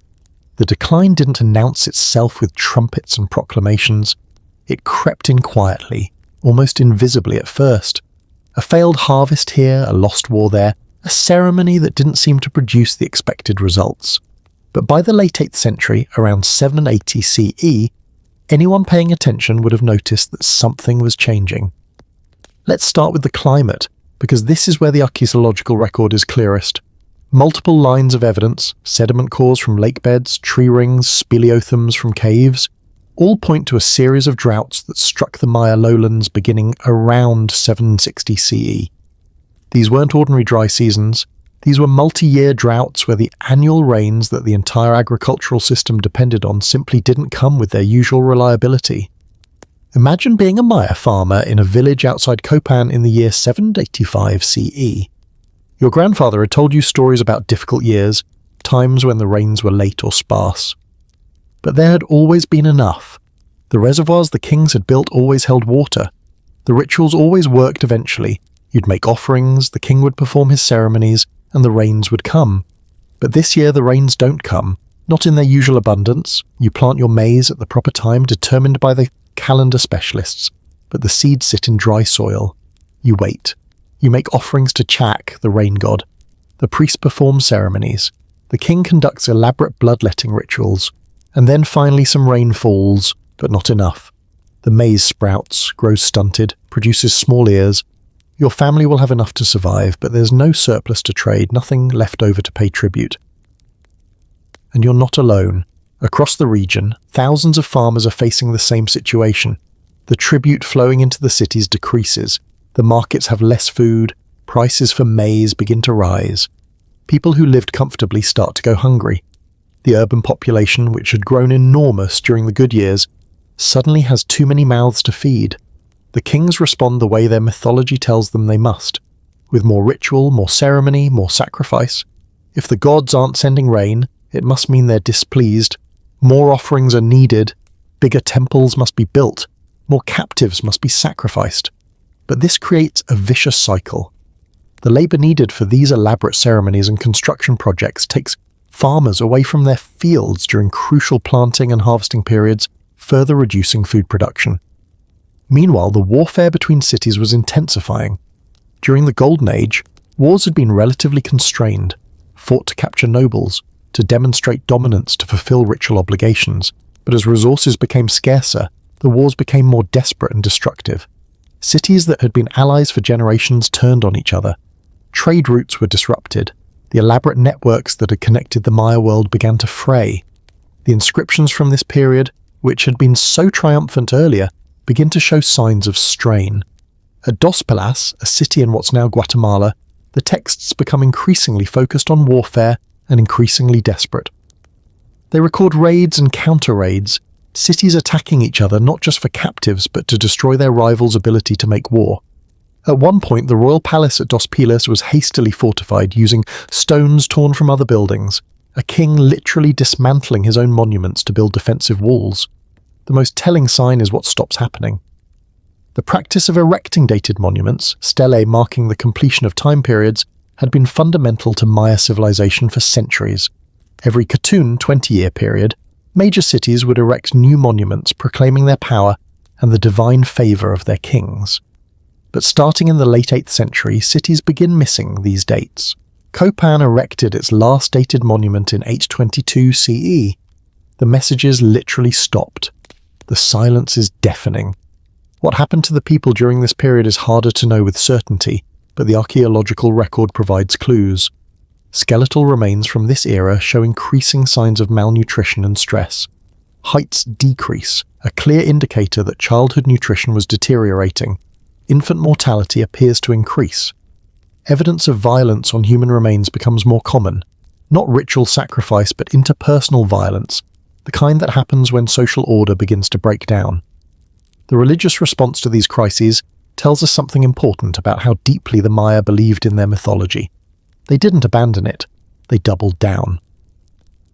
At sites like Tikal, we see evidence of increasingly desperate ritual activity in the final decades. More offerings, more bloodletting, more sacrifices. The mythology said that proper ritual maintained cosmic order, so when cosmic order seemed to be failing, the obvious response was more ritual. But this created cognitive dissonance that must have been psychologically devastating. The priests and kings performed the ceremonies exactly as prescribed. They made the offerings. They sacrificed captives at the appropriate calendar dates. They built new temples and conducted elaborate bloodletting rituals. The kings starved themselves, pierced their tongues and genitals until they experienced visions, communed with the ancestors and gods, and still the rains didn't come with their old reliability. Still the crops failed. Still enemies attacked and couldn't be defeated. Still people went hungry. For a civilization whose entire worldview was built on the idea that ritual action could influence cosmic forces, this must have created a crisis of faith unlike anything they'd experienced before. If the rituals didn't work, if the sacrifices weren't effective, if the gods didn't respond to even the most elaborate ceremonies, what did that mean? Were the gods angry beyond appeasement? Were they indifferent? Were they even there at all? We can see hints of this crisis in subtle changes to the iconography. Some late classic monuments show gods and kings in more equivocal relationships than earlier. The confidence of earlier art, where kings trampled enemies and stood in positions of absolute authority, gives way to more ambiguous compositions. Some scenes show kings in postures that might be supplication rather than command. The political fragmentation accelerated. The great alliances that had structured the Maya world for centuries broke down. Tikal and Calakmul, the two superpowers that had dominated the political landscape, found their networks of subordinate cities declaring independence or switching allegiances. Smaller cities that had been tributaries for generations suddenly erected their own monuments proclaiming their independence and the divine authority of their own kings. This fragmentation meant that large-scale trade became more difficult and dangerous. A merchant who had once travelled freely along established routes now risked being attacked or having his goods confiscated. The flow of exotic materials that had supported elite culture began to dry up. Jade became scarcer. Quetzal feathers were harder to obtain. Obsidian supplies became unpredictable. The urban population began to decline. People didn't all leave at once. It was a gradual process. First, some families moved out to smaller settlements closer to their fields, where they could more directly control their food supply. Then, as the cities could no longer provide the services and protection that they once had, more people left. The markets became less frequent. The ceremonies became less grand because there were fewer people to support them and participate in them. By 800 CE, the crisis was undeniable. Some cities were already largely abandoned. Others were hanging on, but clearly in decline. The last dated monuments were being erected, final proclamations from kings whose power was already largely symbolic. The classic Maya civilization wasn't dead yet, but it was dying, and some people must have known it. What makes this period so tragic is that the Maya kept trying. They kept performing the rituals. They kept building temples, those smaller ones now, less grand. They kept making offerings to gods who seemed to have abandoned them. They kept consulting the calendar, kept making astronomical observations, kept recording their history in hieroglyphs even as their world was collapsing around them. The mythology that had sustained them for so long, that had explained everything and provided meaning and purpose, was now unable to help them with the crisis they faced. Or rather, it could only offer one solution: more of the same. More ritual, more sacrifice, more elaborate ceremonies. The system couldn't adapt because adaptation would mean admitting that the fundamental premises were wrong, that perhaps the gods didn't control the rain, that perhaps ritual sacrifice wasn't actually necessary for cosmic maintenance.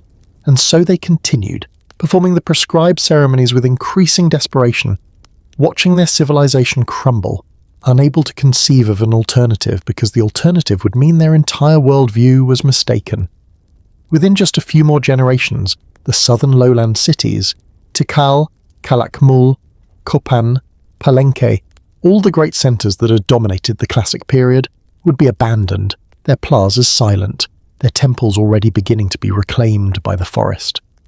The collapse was coming. The breaking point was near. What does a civilization look like as it dies? Not the moment of death itself, but the long unravelling that precedes it. The years when everyone knows something fundamental has broken, but life continues anyway, diminished and desperate. The Maya, between 800 and 900 CE, give us one answer to that question, and it's more complex and heartbreaking than a simple story of collapse would suggest. The droughts continued, but they weren't constant. Some years the rains came normally, raising hopes that the crisis had passed, that the gods had finally accepted the offerings. Then another dry year would arrive, crushing those hopes. This unpredictability might have been worse than a consistent disaster would have been. It prevented people from fully accepting the new reality, kept them invested in a system that was failing. Archaeological evidence shows people adapting in ways both creative and tragic. In some areas, farmers abandoned the raised field systems that had been so productive during wetter periods and moved to focus on ramon nuts, a tree crop that was more drought-resistant than maize. This worked to keep people fed, but ramon nuts didn't have the sacred significance of maize. They weren't the substance from which the gods had made human flesh. This shift represented not just an agricultural change, but a theological crisis. Humanity was no longer eating the sacred food that defined them. In the cities, the response varied. Some places experienced what we might call a last flowering, a final burst of construction and ritual activity that seems almost manic in retrospect. At Caracol, in what's now Belize, massive construction projects continued into the 830s and 840s, even as other cities were being abandoned. It's as if the rulers there refused to accept what was happening, throwing all their remaining resources into one last demonstration that the system still worked, that the gods still favoured them. Other cities show a different pattern. At Piedras Negras, on the Usumacinta River, the royal palace was systematically destroyed, not by invaders, but apparently by the city's own people. Thrones were smashed, stelae were deliberately defaced. This wasn't random vandalism, it was targeted destruction of the symbols of royal power. It suggests a population that had lost faith in their divine kings, that blamed them for the crisis, that was lashing out at the very system that had once given their lives meaning. The warfare during this period became increasingly brutal and less bound by the old conventions. Earlier wars had been fought to capture nobles for sacrifice, with common soldiers usually spared or enslaved. Now we see evidence of wholesale slaughter, of cities being burned, of defensive fortifications built in places that had been open for centuries. The wars weren't about ritual or cosmic balance anymore. They were about survival, about controlling whatever resources remained. The trade networks that had connected the Maya world collapsed during this period. Long-distance trade in exotic goods, jade, quetzal, feathers, fine pottery, largely ceased. The archaeological record shows that elite burials from this later period contain far fewer imports and luxury goods. When a king could no longer acquire the regalia that materialized his divine authority, how could he maintain that authority? When the outward signs of cosmic connection disappeared, the claim to be a divine intermediary became harder to sustain. But here's what's remarkable and deeply human about this period. Ordinary people found ways to continue. While the great cities were being abandoned, smaller settlements often persisted. People still farmed, still raised families, still conducted religious ceremonies, albeit simpler ones. The monumental religion of divine kings might have been failing, but household religion, offerings to ancestors, propitiation of local gods, small rituals to protect crops and family, continued. There's evidence that some knowledge was deliberately preserved during this period. At some sites, scribes seem to have carefully buried books and ritual objects before abandoning the city, as if hoping someone would return to reclaim them. They never did, but the act itself is poignant. A belief that this collapse was temporary, that the cities would rise again, that the knowledge they'd accumulated over centuries was too precious to lose. The demographic collapse was staggering. Conservative estimates suggest the population of the southern Maya lowlands decreased by 90% between 800 and 900 CE. Millions of people either died or relocated.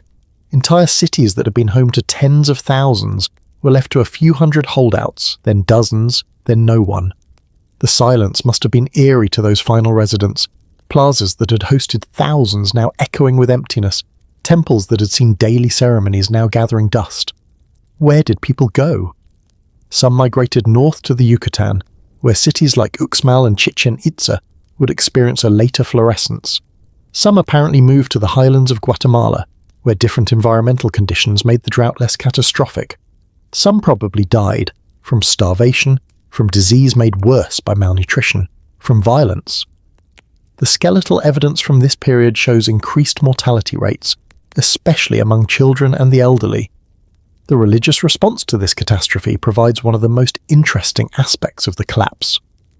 In some places, we see what might be called heretical movements, attempts to radically reinterpret the mythology to explain why the traditional rituals were failing.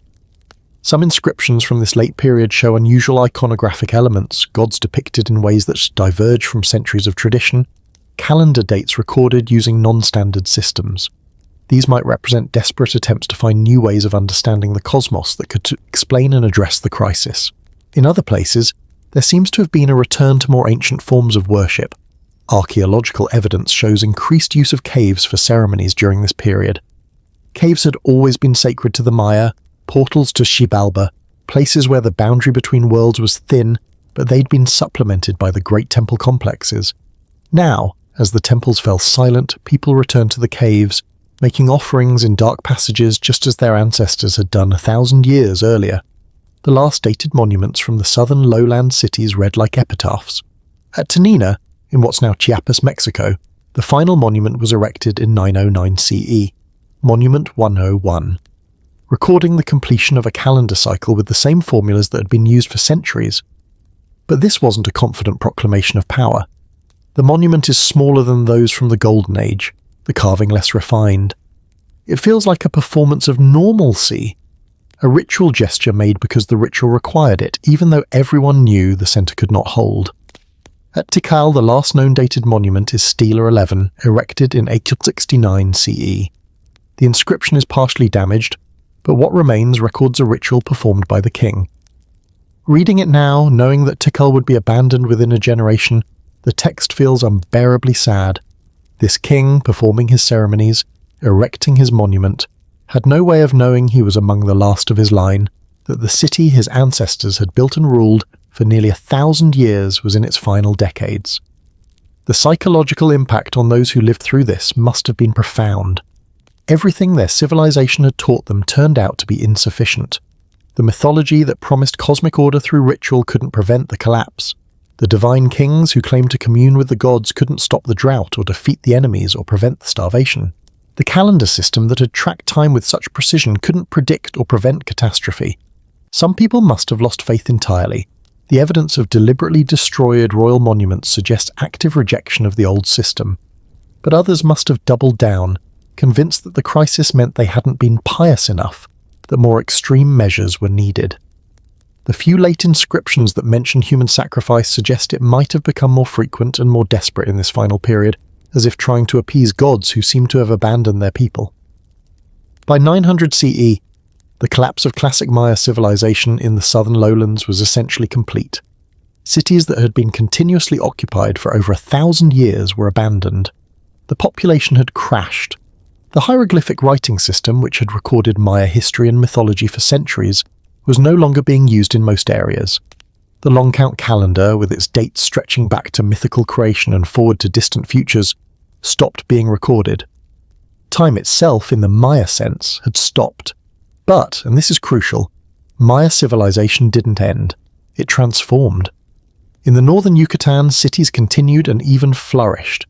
The highland Maya adapted and persisted. The mythology was preserved, though it changed.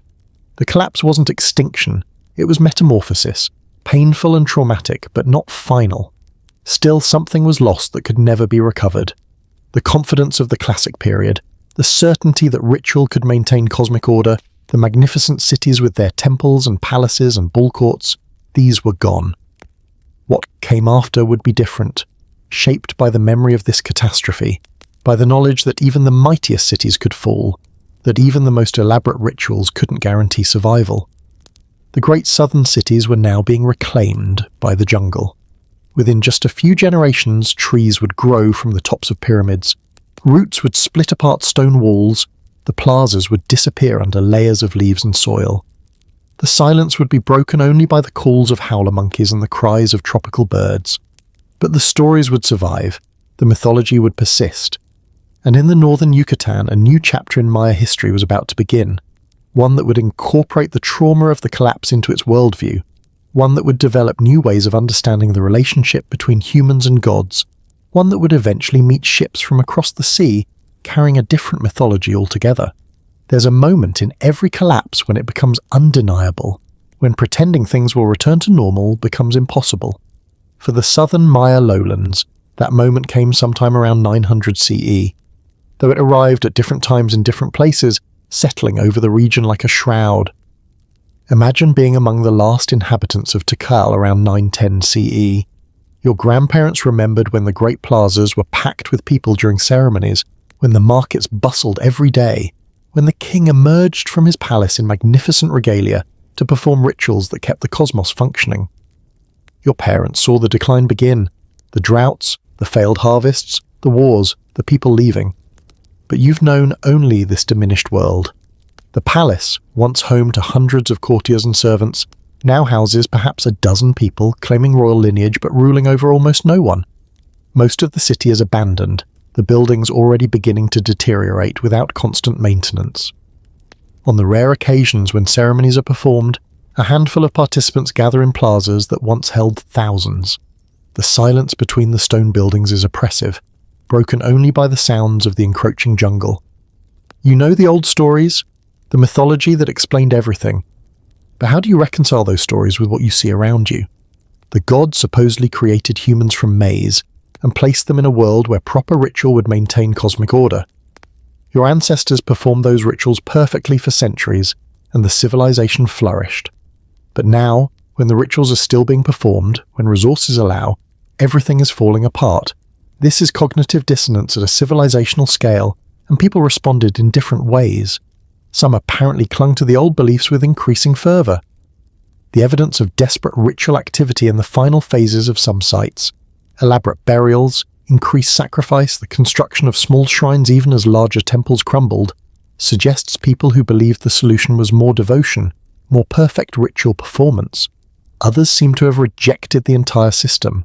The deliberately popped monuments, the defaced images of kings, the evidence of social violence against elites, these point to active rebellion against the mythology and the social structure it supported.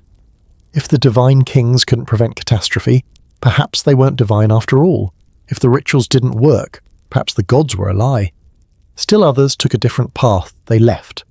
The Maya didn't vanish. They relocated. Many moved north to the Yucatan Peninsula, where different environmental conditions and access to coastal trade made survival more feasible.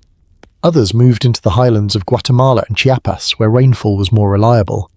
These migrants carried their mythology with them, but it was a mythology marked by trauma, by the knowledge that even the greatest civilization could fall. The archaeological record from this breaking point period shows desperate improvisation. At Tikal, some of the last construction wasn't grand temples, but crude walls built from stones torn from earlier buildings, creating defensible spaces within the larger abandoned city. At Copan, the final phases show people living in what had been elite palace complexes, subdividing grand rooms with simple walls, cooking fires built on floors that had once been polished to a shine. It's like finding people camping out in a cathedral, the sacred made profane through sheer necessity. One of the most poignant aspects of this period is what it reveals about the transmission of knowledge. The hieroglyphic writing system, which had been developed over centuries and refined to express complex ideas with precision, essentially stopped being used in the southern lowlands. The last scribes must have known they were the last, must have understood that the knowledge they'd spent their lives mastering would die with them. Some apparently tried to preserve it, carefully burying books and ritual objects before abandoning cities. But this preservation was largely unsuccessful. Most of the books rotted in the tropical climate or were deliberately destroyed by Spanish missionaries centuries later. The mythology itself transformed during this breaking point. We can see this in the differences between classic period texts and the later versions that survive. The Popol Vuh, the great Maya creation epic that was written down in the colonial period, contains stories that definitely date back to the classic period, but they've been reinterpreted through the lens of collapse and survival. The emphasis on transformation, on death and rebirth, on clever heroes who survive through trickery rather than power. These themes take on new weight when read as responses to the experience of societal collapse. The breaking point also revealed the diversity that had always existed within Maya civilization.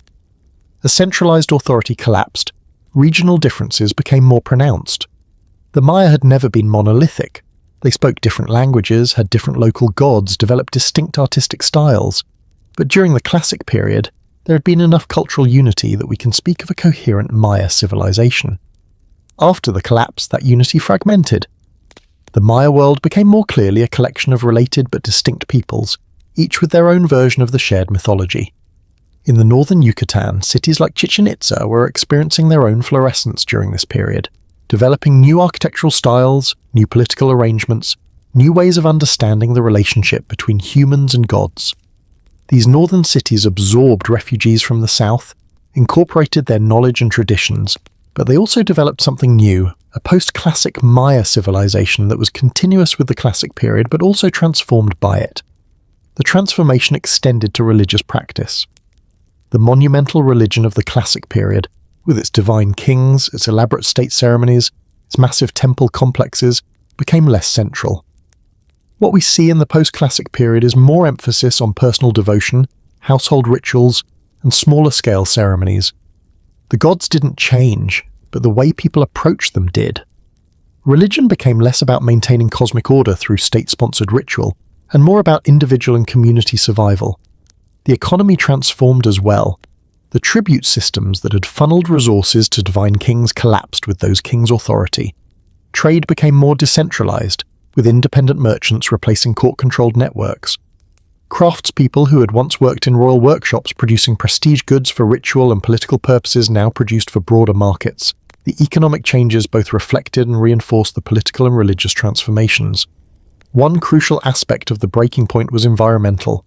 The droughts eventually ended, but the landscape had been permanently altered.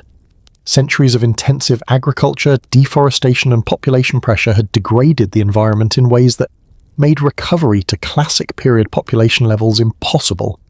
Eroded hillsides, exhausted soils, disrupted water systems, Even when the rains returned, the southern lowlands couldn't support the millions who had once lived there. But the most profound change was psychological and cultural. The classic Maya had believed in the possibility of permanent order, of a civilization that could last forever if the proper rituals were maintained. The collapse shattered that belief. The post-classic Maya knew, in a way their classic ancestors hadn't, that everything was temporary, that even the mightiest cities could fall, that the gods could not be relied upon to maintain order through ritual alone. This knowledge was incorporated into later mythology. The prophecies and cyclical time concepts that become more prominent in post-classic Maya thought reflect an understanding that decline and renewal are inevitable, that civilizations rise and fall like the sun and moon, that endings always contain the seeds of new beginnings. The trauma of collapse became part of the sacred narrative, transformed from disaster into cosmic truth. By 950 CE, the transformation was complete. The great southern cities were abandoned, already being swallowed by jungle. The divine kingship of the classic period was gone. The hieroglyphic writing system was no longer in regular use in most areas. But Maya civilization persisted, changed but unbroken, carrying forward the mythology that had sustained their ancestors while adapting it to new realities. The breaking point hadn't ended the Maya or their mythology, it had transformed them, teaching lessons about impermanence and resilience that would be remembered for centuries, that would shape how later Maya understood their place in the cosmos, that would influence how they responded when new catastrophes arrived, including the Spanish invasion that was still 6 centuries in the future. Standing in the abandoned plaza of Tikal in the year 950, you might believe you're witnessing the end of a world, and in a sense, you are. But you're also witnessing a transformation, a painful metamorphosis that will allow Maya civilization to continue in new forms, to preserve the old mythology while adapting it to new circumstances, to ensure that the stories, at least, survive even when the cities that housed them do not. The Great Collapse was over. What came next was survival, adaptation, and the slow work of rebuilding, not the same civilization but something new, something that remembered what had been lost while looking forward to what might yet be built. While the great cities of the southern lowlands fell silent, the Maya people endured.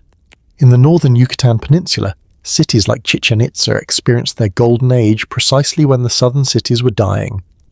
The contrast is striking. While Tikal and Palenque were being abandoned around 900 CE, Chichen Itza was entering its most prosperous period, building the massive pyramid known as El Castillo, the Great Bull Court, and the Temple of Warriors.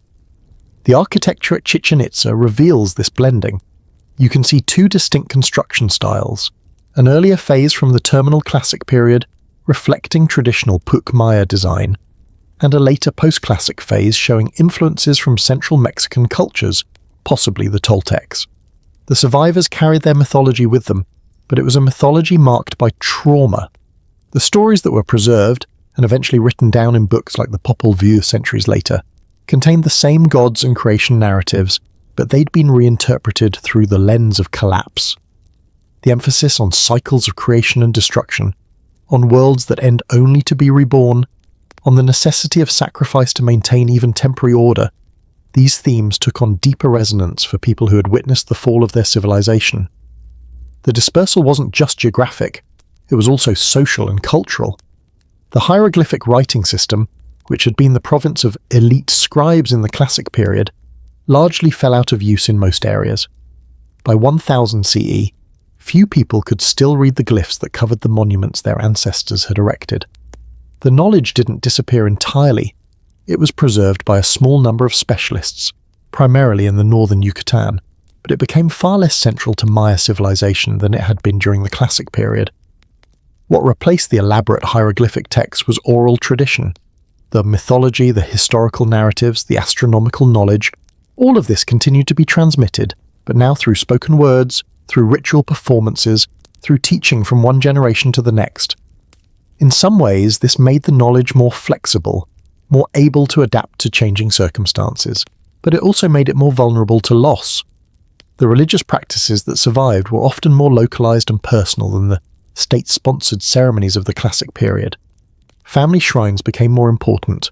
Cave ceremonies, which had always been part of Maya religion, took on renewed significance. The great public rituals that had required massive resources and coordinated labour became less frequent, replaced by smaller-scale observances that individual communities or extended families could perform on their own. Yet certain practices persisted with remarkable continuity. The 260-day sacred calendar continued to be used throughout the Maya world. Even today in highland Guatemala, some Maya communities still follow the Tzolkin calendar, with daykeepers who maintain this system that has been in continuous use for over 2,000 years. The bull game continued to be played, though usually in simpler courts and with less elaborate rituals surrounding it.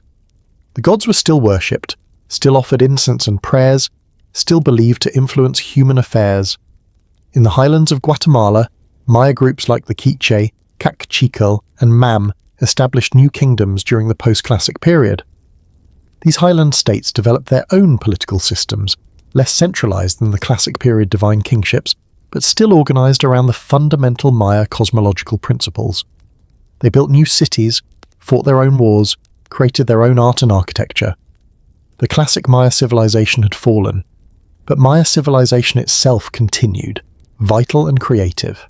Meanwhile, far to the north in central Mexico, another people were beginning their own journey into history, a people who would create the last great Mesoamerican empire and push the mythology of blood sacrifice to its most extreme expression. The Mexica were latecomers to the Valley of Mexico, arriving to find the region already populated by more established peoples. According to their mythology, their patron god Huitzilopochtli, a war and sun god, guided them on a journey that would last generations, promising them that they would know their destined home when they saw an eagle perched on a cactus, devouring a serpent. The Mexica brought with them a mythology that shared deep roots with Maya religion. Both cultures descended from earlier Mesoamerican civilizations like the Olmecs, but which had developed its own distinctive characteristics. According to the legend of the fifth sun, each previous world had ended in catastrophe. The first sun was destroyed by jaguars that devoured the giants who inhabited it. The second sun ended when hurricanes transformed humans into monkeys. The third sun was consumed by rain of fire. The fourth sun ended in a great flood. The fifth sun, the current age, was created at Teotihuacan, the ancient ruined city that the Aztecs revered as the place where the gods gathered. Two gods volunteered to sacrifice themselves by leaping into a great fire, becoming the sun and moon. But the newly created sun wouldn't move across the sky. This myth became the foundational justification for the Aztec practice of human sacrifice on a scale unprecedented in Mesoamerican history. If the gods had sacrificed themselves to create the sun, and if continuous sacrifice was needed to keep it moving, then humanity had a cosmic debt that could never be fully repaid. The Mexica absorbed cultural and religious traditions from the peoples around them, particularly from the Toltecs, whose ruined capital of Tula they saw as a previous golden age. They incorporated gods from conquered peoples into their pantheon. They adopted the sacred calendar systems that had been used in Mesoamerica for millennia. They learned from the Maya, from the Mixtecs, from the people of Teotihuacan, synthesizing all of these influences into something distinctly Aztec. What survived the Maya collapse, then, was not just refugees and stories, but a living tradition that continued to evolve. The fundamental Mesoamerican worldview, the belief in cosmic cycles, in the necessity of sacrifice, in the intimate relationship between humans and gods, in the sacred calendar, in the bull game as cosmic drama, all of this persisted. It was transformed by the experience of collapse, adapted to new circumstances, but never abandoned. By 1400 CE, two very different manifestations of Mesoamerican civilization existed simultaneously. In the Maya world, particularly the northern Yucatan and the highlands, post-classic Maya kingdoms maintained their traditions, their languages, their religious practices. In central Mexico, the Aztec Empire was rapidly expanding, building on traditions it had inherited, while developing its own distinctive and increasingly extreme interpretation of the ancient mythology. Both would face their ultimate test in the early 16th century, when ships arrived from across the ocean carrying people with a completely different mythology, a different understanding of the cosmos, a different relationship to their gods. But that confrontation was still in the future. For now, the knowledge that had been preserved through the collapse, that had been carried by refugees and maintained by scattered communities, that had been adapted and transformed but never lost, That knowledge continued, vital and meaningful to the millions of people whose lives it shaped. The great cities might have fallen, but the stories, the gods, the calendar, the fundamental understanding of humanity's place in the cosmos, these survived. They would survive even the Spanish conquest, preserved in hidden ceremonies, in stories told in indigenous languages, in practices maintained despite centuries of persecution. The mythology of blood, gods, and ancient America proved more resilient than the cities that had housed it, more enduring than the empires that had enforced it, more vital than the stone monuments that had proclaimed it.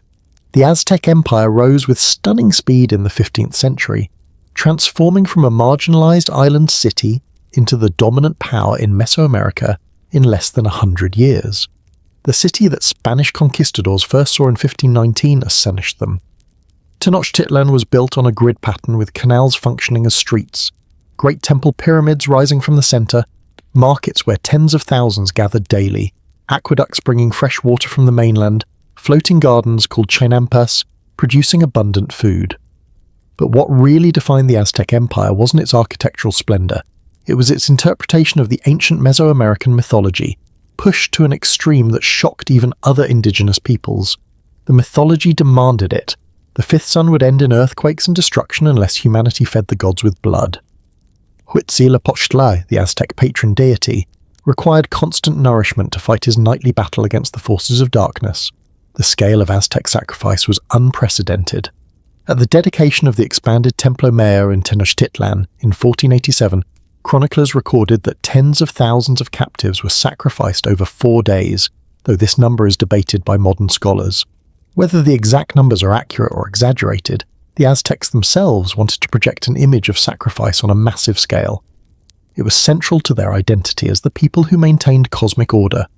This extreme interpretation of the old mythology served political purposes as well as religious ones. The constant need for sacrificial victims justified continuous warfare.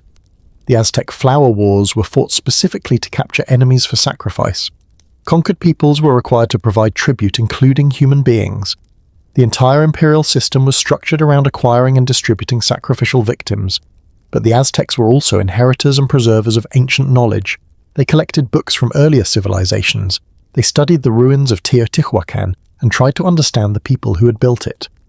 They maintained the complex calendar systems, conducted astronomical observations, preserved historical narratives. Emperor Moctezuma IV ordered the creation of the official history that traced Aztec origins back to the Toltecs and beyond, connecting his dynasty to the glorious civilizations of the past.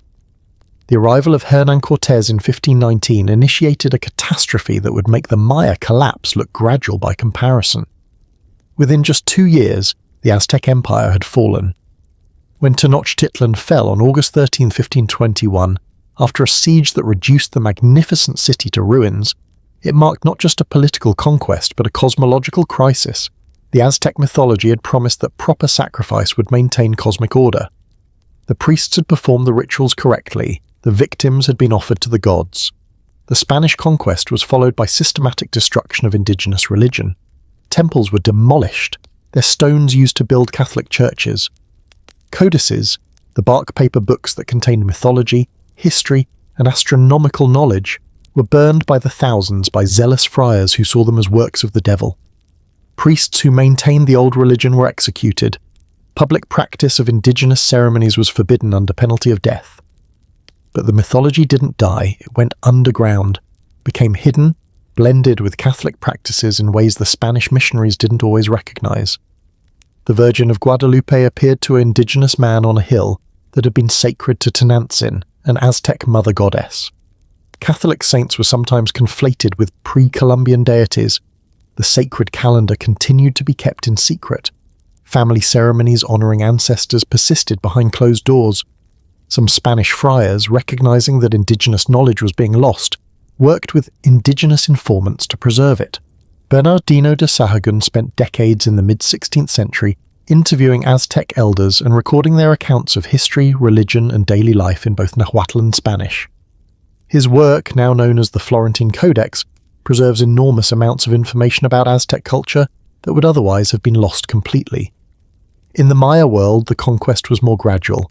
the Spanish didn't fully conquer the last independent Maya kingdoms until 1697, when the city of Tikal in Guatemala finally fell 176 years after Tenochtitlan.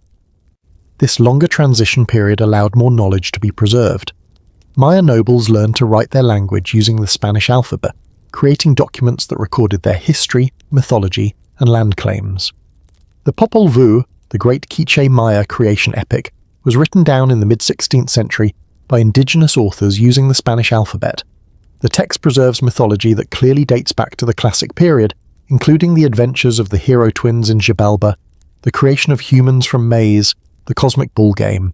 But it's also been filtered through centuries of oral transmission and the experience of conquest, creating a document that's simultaneously ancient and colonial, indigenous and hybrid. The legacy of Aztec and Maya mythology extended far beyond the indigenous communities that preserved it. The Spanish chronicles, written to document and justify the conquest, inadvertently preserved detailed descriptions of gods, rituals and beliefs. Later generations of scholars would mine these sources, trying to reconstruct the worldview of the civilization Spain had destroyed. The mythology influenced art, literature, and thought in ways both obvious and subtle. The image of the Aztec sunstone, with its complex symbolism of the 5 suns and cosmic cycles, became an icon of Mexican identity. The stepped pyramids became architectural motifs copied around the world. The feathered serpent god Quetzalcoatl entered global consciousness,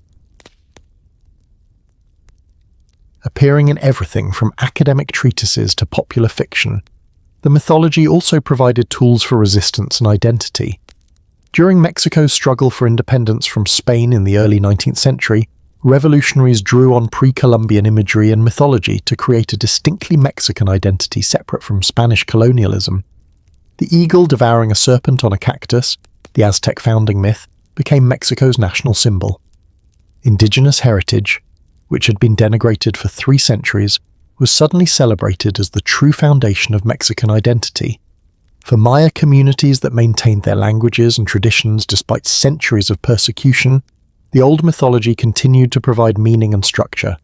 The calendar specialists, the traditional healers, the ritual performers, these people maintained knowledge passed down through generations, keeping alive a worldview that predated the conquest by millennia.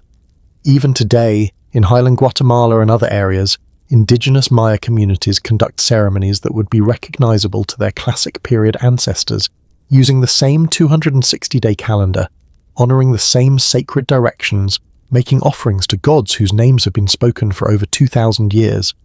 The legacy is also intellectual. The Maya mathematical and astronomical achievements, when they were rediscovered by scholars in the 19th and 20th centuries, revealed a civilization of stunning sophistication.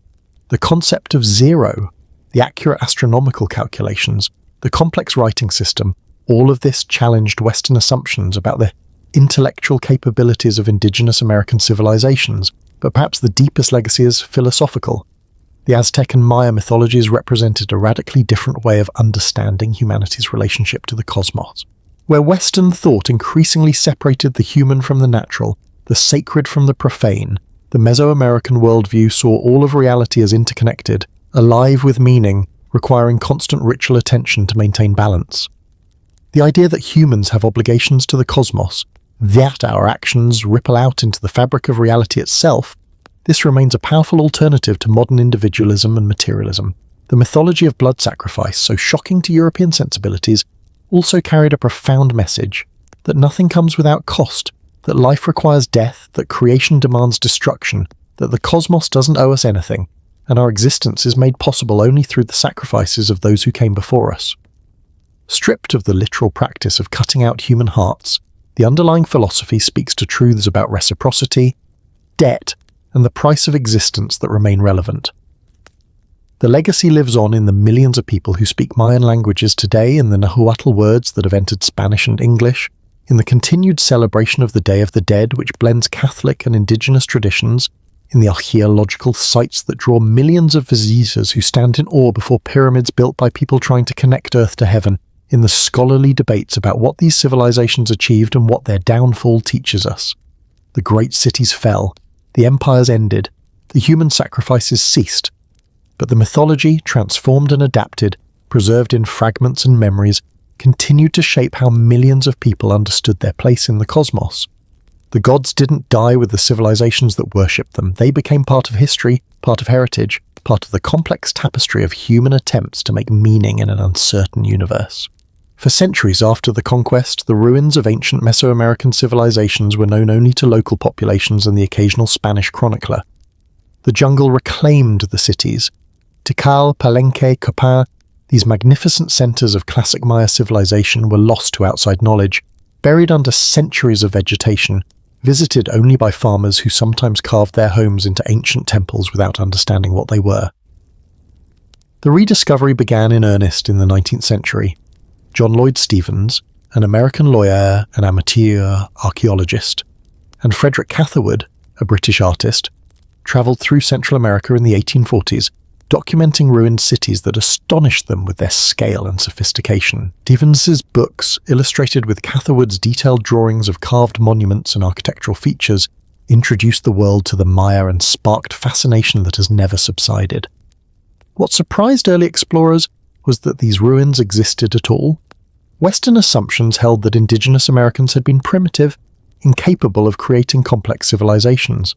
The discovery of massive pyramids, elaborate carvings, and evidence of large urban populations challenged these racist assumptions. Some early theorists, unable to accept that indigenous people had built these cities, proposed wild alternatives, that the Maya were descended from ancient Egyptians, or lost tribes of Israel, or even Atlanteans. The possibility that indigenous Americans had independently developed advanced civilization was too challenging to their worldview. The decipherment of Maya hieroglyphs, which began in the mid-20th century and accelerated dramatically in the 1970s and 1980s, revolutionized understanding of Maya civilization. For over a century, scholars had assumed the Maya were a peaceful theocracy, ruled by astronomer priests obsessed with time and calendar. When researchers finally learned to read the glyphs, they discovered a very different reality. The texts recorded wars, political intrigues, dynastic struggles, and the names and deeds of specific historical rulers. The breakthrough came from recognizing that Maya writing was phonetic as well as pictographic. The same glyph could represent either a word or a sound and could be written in multiple ways. Once scholars understood this principle, the texts began to yield their secrets. Suddenly, the anonymous faces carved on stelae became specific individuals. Kinich Janab Pakal of Plenque, Yaxnun Ahien I of Tikal, 18 Rabbit of Copan. The Maya emerged from the mists of mystery to become real people with names, families, ambitions, and all too human flaws. The physical remnants that survive tell us both more and less than we'd like to know. The stone architecture endures, pyramids, ball courts, carved monuments, but almost everything made from organic materials has perished in the tropical climate. Of the thousands of Maya books that must have existed during the Classic period, only 4 codices survived, the combination of climate and Spanish book burning. We have millions of square feet of carved stone inscriptions, but can only imagine the literature, poetry and philosophical texts that were written on bark paper and are now lost forever. Archaeological excavations continue to reveal surprises. LiDAR technology, which uses laser scanning from aircraft to penetrate jungle canopy, has revealed vast networks of raised fields, reservoirs, defensive walls, and interconnected cities that were invisible to traditional survey methods. In 2018, LiDAR scans of the Maya Biosphere Reserve in Guatemala identified more than 60,000 previously unknown structures, dramatically revising estimates of Classic period population and societal complexity. Excavations of royal tombs provide intimate details about elite life and belief. When Pakal's tomb was opened in 1952, researchers found him buried with a jade mosaic mask, jade jewellery covering his body, and the famous carved lid showing him falling into the jaws of the underworld at the moment of death. The tomb had been sealed in 683 CE and remained undisturbed for nearly 300 years, a time capsule preserving the funerary practices and cosmological beliefs of the classic Maya. Human remains tell stories that inscriptions don't. Skeletal analysis reveals diet, disease, injury, and social status. Elite bones show people who were taller, better fed, and lived longer than commoners. But they also show the physical cost of bloodletting rituals, damaged teeth from where cords studded with thorns were pulled through deliberately pierced tongues, bone changes that suggest chronic pain from repeated ritual injuries. The mythology demanded sacrifice and the bodies bear witness. What continues to surprise modern researchers is the sophistication of Maya astronomical knowledge. The Dresden Codex contains Venus tables that track that planet's movements with extraordinary accuracy. The Maya calculated the lunar cycle to within minutes of the true value. They predicted solar eclipses. They understood that planets followed regular patterns even if they didn't have the heliocentric model to explain why. All of this was achieved through patient observation and mathematical calculation, without telescopes or mechanical calculating devices. The debate about the Maya collapse continues to evolve. Early theories focused on single causes: drought, warfare, agricultural exhaustion, or peasant revolts. Current scholarship recognizes that the collapse was multi-causal, resulting from the interaction of environmental stress, political fragmentation, warfare, and ideological rigidity. The system that had sustained Maya civilization for centuries couldn't adapt when multiple stresses hit simultaneously. Modern interpretation of Aztec civilization has also evolved dramatically. The Spanish chroniclers depicted the Aztecs as bloodthirsty savages engaging in gratuitous violence. Modern scholars, while not minimizing the reality of human sacrifice, have worked to understand it within its own cultural logic rather than simply condemning it through a Western moral lens. The sacrifice was theologically justified, served political purposes, and was experienced by participants as cosmically necessary rather than merely cruel.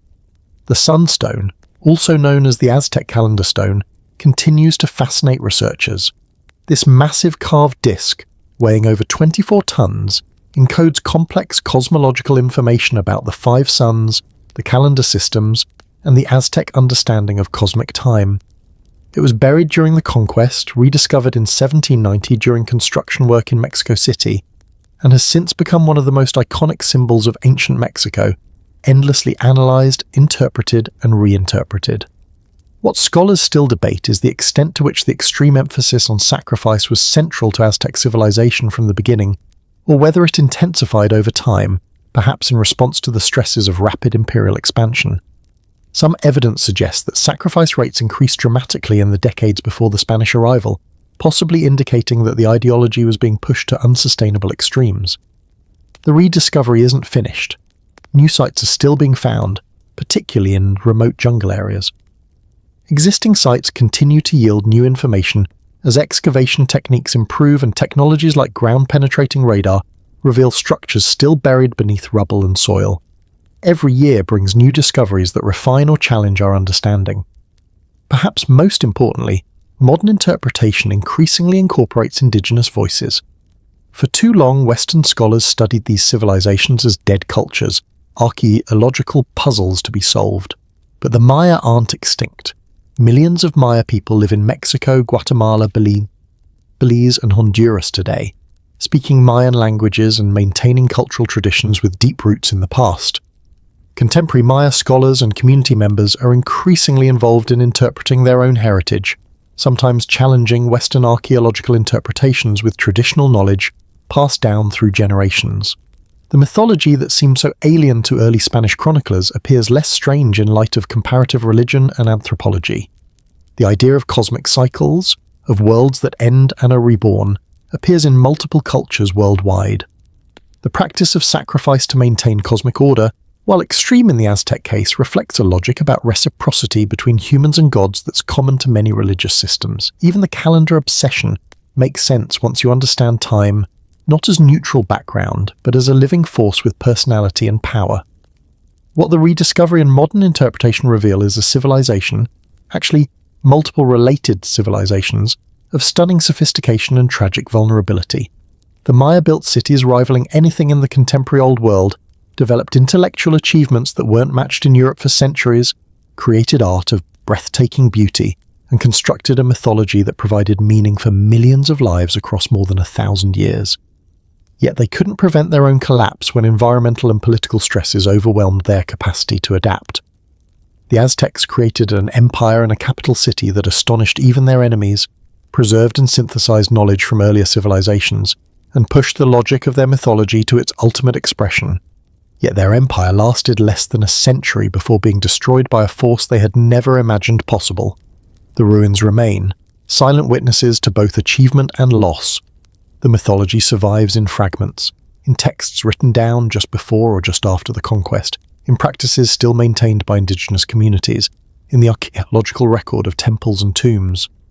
And scholars continue the work of interpretation, trying to understand how people so distant in time and culture made sense of their world, what they believed, why they built these monuments, what drove them to both greatness and collapse.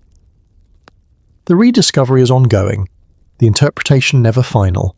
Each generation brings new questions, new technologies, new perspectives. The mythology of blood, gods, and ancient America continues to reveal its secrets slowly, incompletely, but with enough clarity to astonish us with how much these civilizations achieved and how deeply they grappled with the same fundamental questions that still keep us awake at night. Why are we here? What happens when we die? How do we hold chaos at bay? What do we owe the cosmos that created us? As we step back from the details, the specific kings and battles, the architectural achievements, the brutal rituals, patterns emerge that speak to something universal in the human experience. The mythology of the Aztecs and Maya, for all its cultural specificity, grappled with perennial questions and developed answers that, while sometimes alien to modern sensibilities, contain wisdom that remains relevant. At the heart of both Maya and Aztec mythology is the idea of cosmic fragility. The universe isn't stable or guaranteed. Order must be maintained through constant effort, through ritual action, through sacrifice. This stands in stark contrast to the Western Enlightenment view of a clockwork universe operating according to unchanging natural laws, indifferent to human action. The Mesoamerican view is more precarious, more participatory. Humans aren't observers of cosmic order, but essential participants in maintaining it. This belief shaped everything. When Maya kings performed bloodletting rituals, they weren't engaging in empty symbolism. They genuinely believed their sacrifice was necessary for cosmic maintenance. When Aztec priests cut out the hearts of captives atop temple pyramids, they believed they were literally feeding the sun, preventing the apocalyptic end of the fifth sun. We might reject the literal truth of these beliefs, but we should recognize the profound sense of responsibility they reflect. The idea that humans have duties to the cosmos, that our existence comes with obligations that we must give back to forces larger than ourselves. The concept of reciprocity runs through all of Mesoamerican mythology. The gods sacrificed themselves to create the world and humanity. Therefore, humans owe the gods an unpayable debt that must be continuously serviced through offerings and sacrifice. This creates a very different relationship to the divine than the unconditional grace emphasized in Christianity. The Mesoamerican gods aren't primarily loving or merciful, they're powerful, demanding, and above all owed. This mythology of debt and obligation speaks to realities about human existence that we still grapple with. We are born into a world we didn't create, sustained by systems we didn't build, inheritors of accumulated knowledge and culture from thousands of generations. We do owe debts to ancestors who struggled so we could exist, to the natural systems that support life, to future generations who will inherit whatever world we leave them. The Aztec and Maya express this through literal blood sacrifice. We might prefer metaphors of environmental stewardship or social obligation, but the underlying truth remains: existence comes with responsibilities.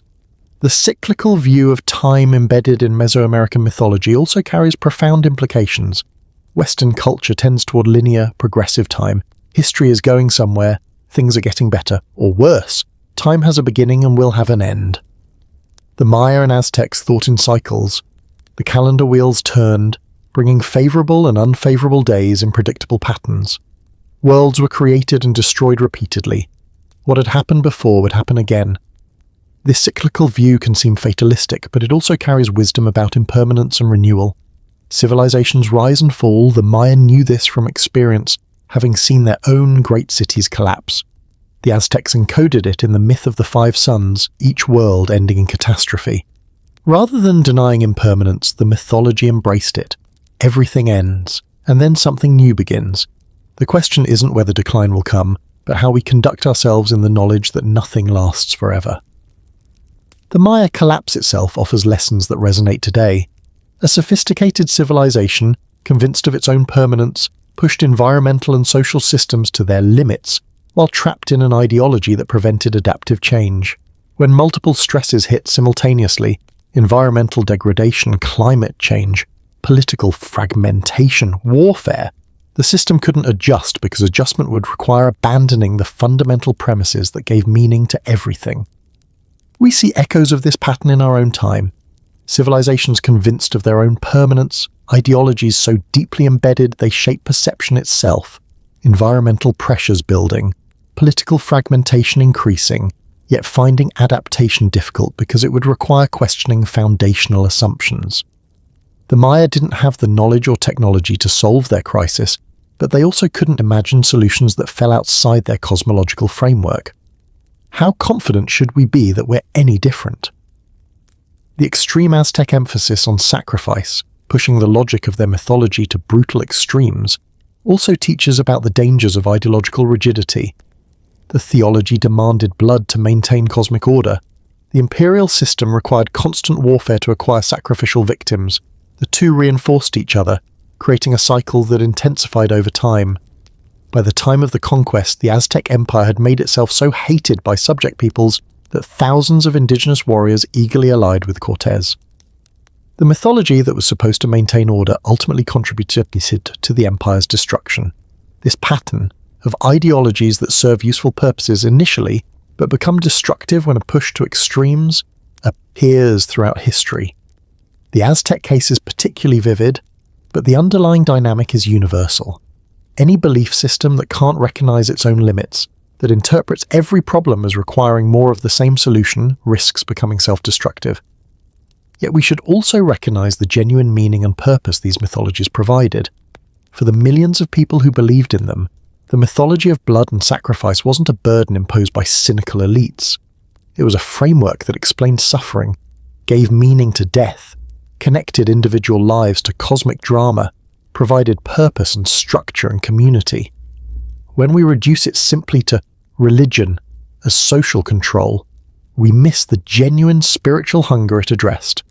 The Maya conception of the underworld, not as a place of punishment but as a realm of transformation where the dead face trials and challenges, speaks to a sophisticated understanding of death as passage rather than ending. The Popol Vuh's story of the hero twins descending into Xibalba, outwitting the Death Lords through cleverness and courage, and being reborn as the sun and moon, offers a powerful mythological treatment of death, transformation, and resurrection. The Aztec emphasis on humanity's role in maintaining the cosmos, the idea that without human sacrifice the sun would stop rising, places tremendous responsibility on human shoulders. But it also grants humanity enormous cosmic significance.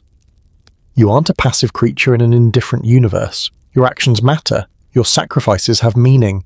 You participate in cosmic maintenance. This is both burden and profound validation of human importance. The bull game, which appears in both Maya and Aztec cultures with deep mythological significance, represents another universal pattern, the use of sport and ritual to enact cosmic dramas, to channel violence into structured forms, to create liminal spaces where ordinary rules don't apply. The bull court as portal to the underworld, the game as reenactment of mythological conflicts, the players as embodiments of gods, this transforms sport into something sacred, connecting physical activity to ultimate meaning. The relationship between mythology and political power in Mesoamerican civilizations also reflects patterns visible across cultures. Divine kingship, the ruler as cosmic intermediary, appears in ancient Egypt, China, Japan, and many other civilizations. The king's body becomes the connection point between human and divine realms. His ritual purity, his proper performance of ceremonies, his bloodline, all these become matters of cosmic significance. This both empowers and constrains rulers, giving them authority while binding them to ritual obligations they can't escape. When we study Aztec and Maya mythology deeply, we're studying one particular cultural expression of universal human needs, the need to explain suffering and death, to find meaning in existence, to connect individual lives to larger purposes, to understand our relationship to powers greater than ourselves, to maintain social cohesion through shared narratives, to grapple with time and impermanence and change. The specific answers they developed, the gods of blood and maize, the cosmic bull game, the sacred calendar, the pyramid temples as artificial mountains, the cyclical creation and destruction of worlds, these are unique to Mesoamerica. but the questions that drove their mythology are our questions too. Why are we here? What happens when we die? How do we live meaningful lives in an uncertain universe? How do we build and maintain civilization? How do we relate to the natural world that sustains us? The mythology doesn't have to be literally true to contain truth. We can reject human sacrifice while recognizing the insights about reciprocity and debt. We can embrace linear progress while acknowledging the cyclical patterns of rise and decline. We can appreciate the sophisticated astronomy while understanding the cosmos differently. We can honor the achievement while learning from the collapse. The deeper meaning of Aztec and Maya mythology lies not in its exotic details, but in its serious engagement with the hardest questions human beings face. These civilizations, for all their differences from our own, were attempting something we're still attempting: to create meaning and order in an uncertain universe, to build civilizations that can endure, to find purpose and connection in brief lives surrounded by mystery. They succeeded in creating something magnificent. They failed to make it permanent. Both the success and the failure have lessons for us, if we're willing to look past the strange gods and brutal rituals to see the deeply human struggles beneath. We've travelled a long way together tonight, through jungle cities and mountain temples, through creation myths and apocalyptic endings, through the rise of civilizations and their fall. As our journey ends, I want you to come back to the present moment for a while, to where you are right now, listening to these words. The world that produced this mythology is gone. The last person who could read classic Maya hieroglyphs without modern scholarly training died centuries ago. The priests who cut hearts from living victims atop Aztec temples are long dead, as are the gods they served, or at least those gods no longer receive offerings of human blood.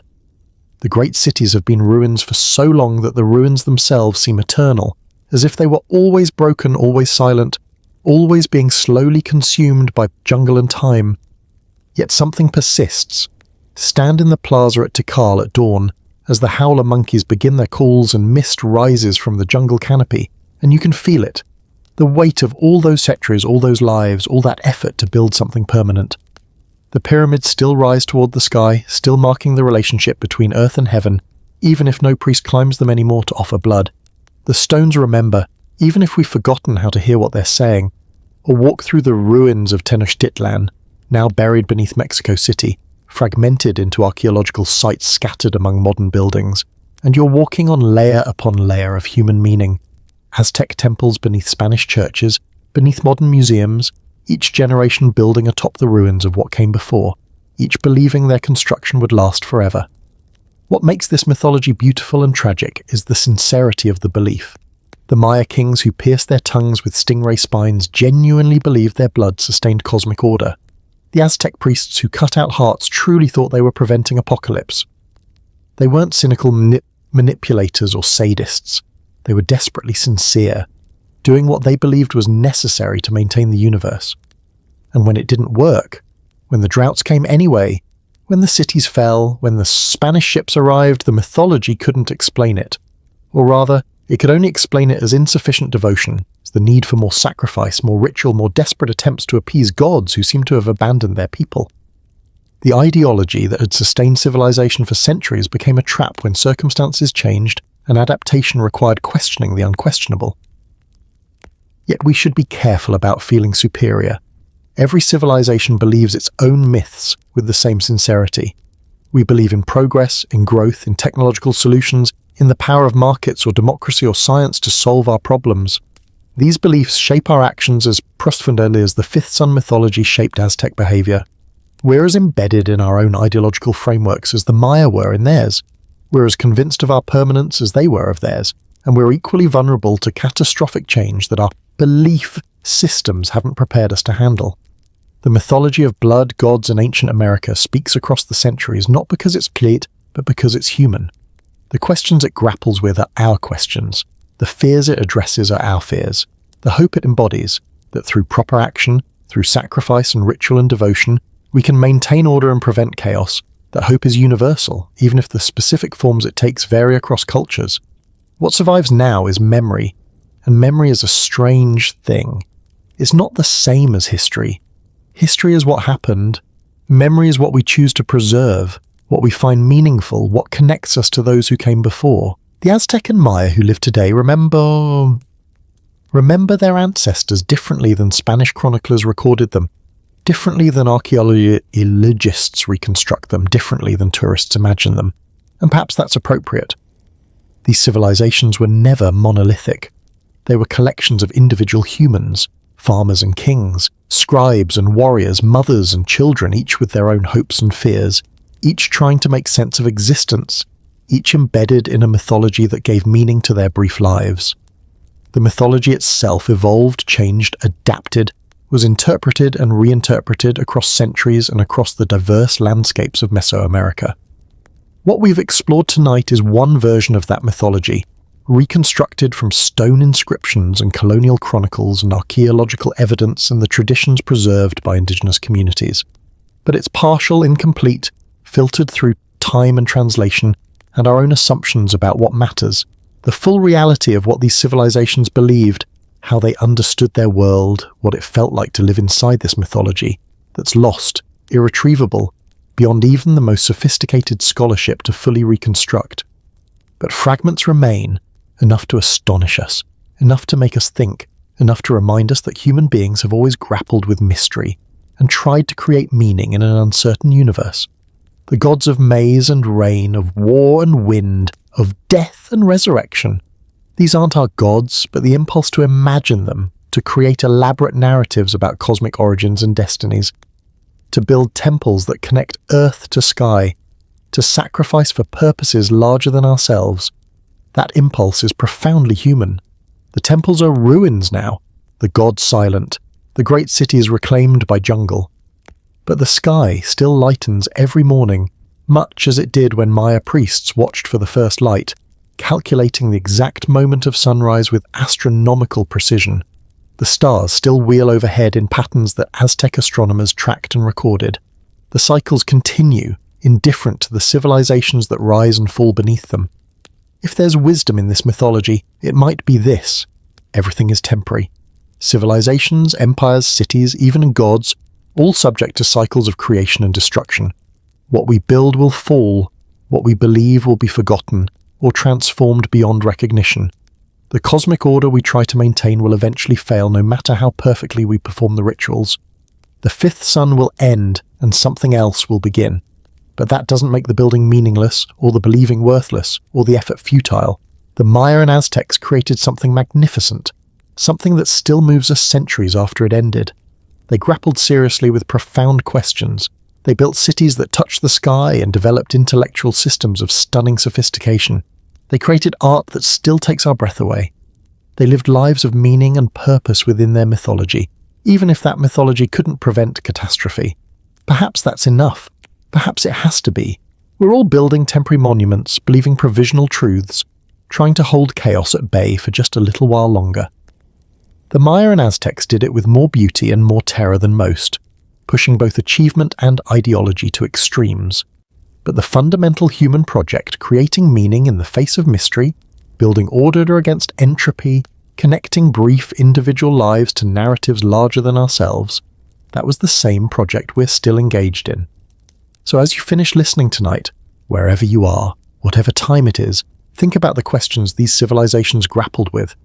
Not the exotic details, the bleeding tongues and cut-out hearts, but the deeper concerns. How do we live meaningful lives? What do we owe to powers larger than ourselves? How do we face death and impermanence? How do we build civilizations that can endure, even knowing they'll eventually fall? The Maya and Aztecs gave their answers in stone and blood, in pyramids and calendars, in sacred narratives about gods who sacrificed themselves so humans could exist. Our answers will be different, written in different materials, shaped by different technologies and beliefs. But we're answering the same questions, facing the same uncertainties, reaching for the same impossible certainties. The jungle grows over Tikal now, and tourists walk through Tenochtitlan's ruins without knowing they're there. And only a few thousand people can still read the hieroglyphs carved on monuments that once proclaimed eternal power. But somewhere, a Maya day keeper still maintains the 260-day calendar that's been in continuous use for over 2,000 years. Somewhere, families still make offerings to the old gods, now hidden beneath Catholic veneers. Somewhere, the mythology persists, transformed but unbroken, connecting the present to an ancient past, maintaining continuity across the centuries of catastrophe. The story doesn't end. It transforms.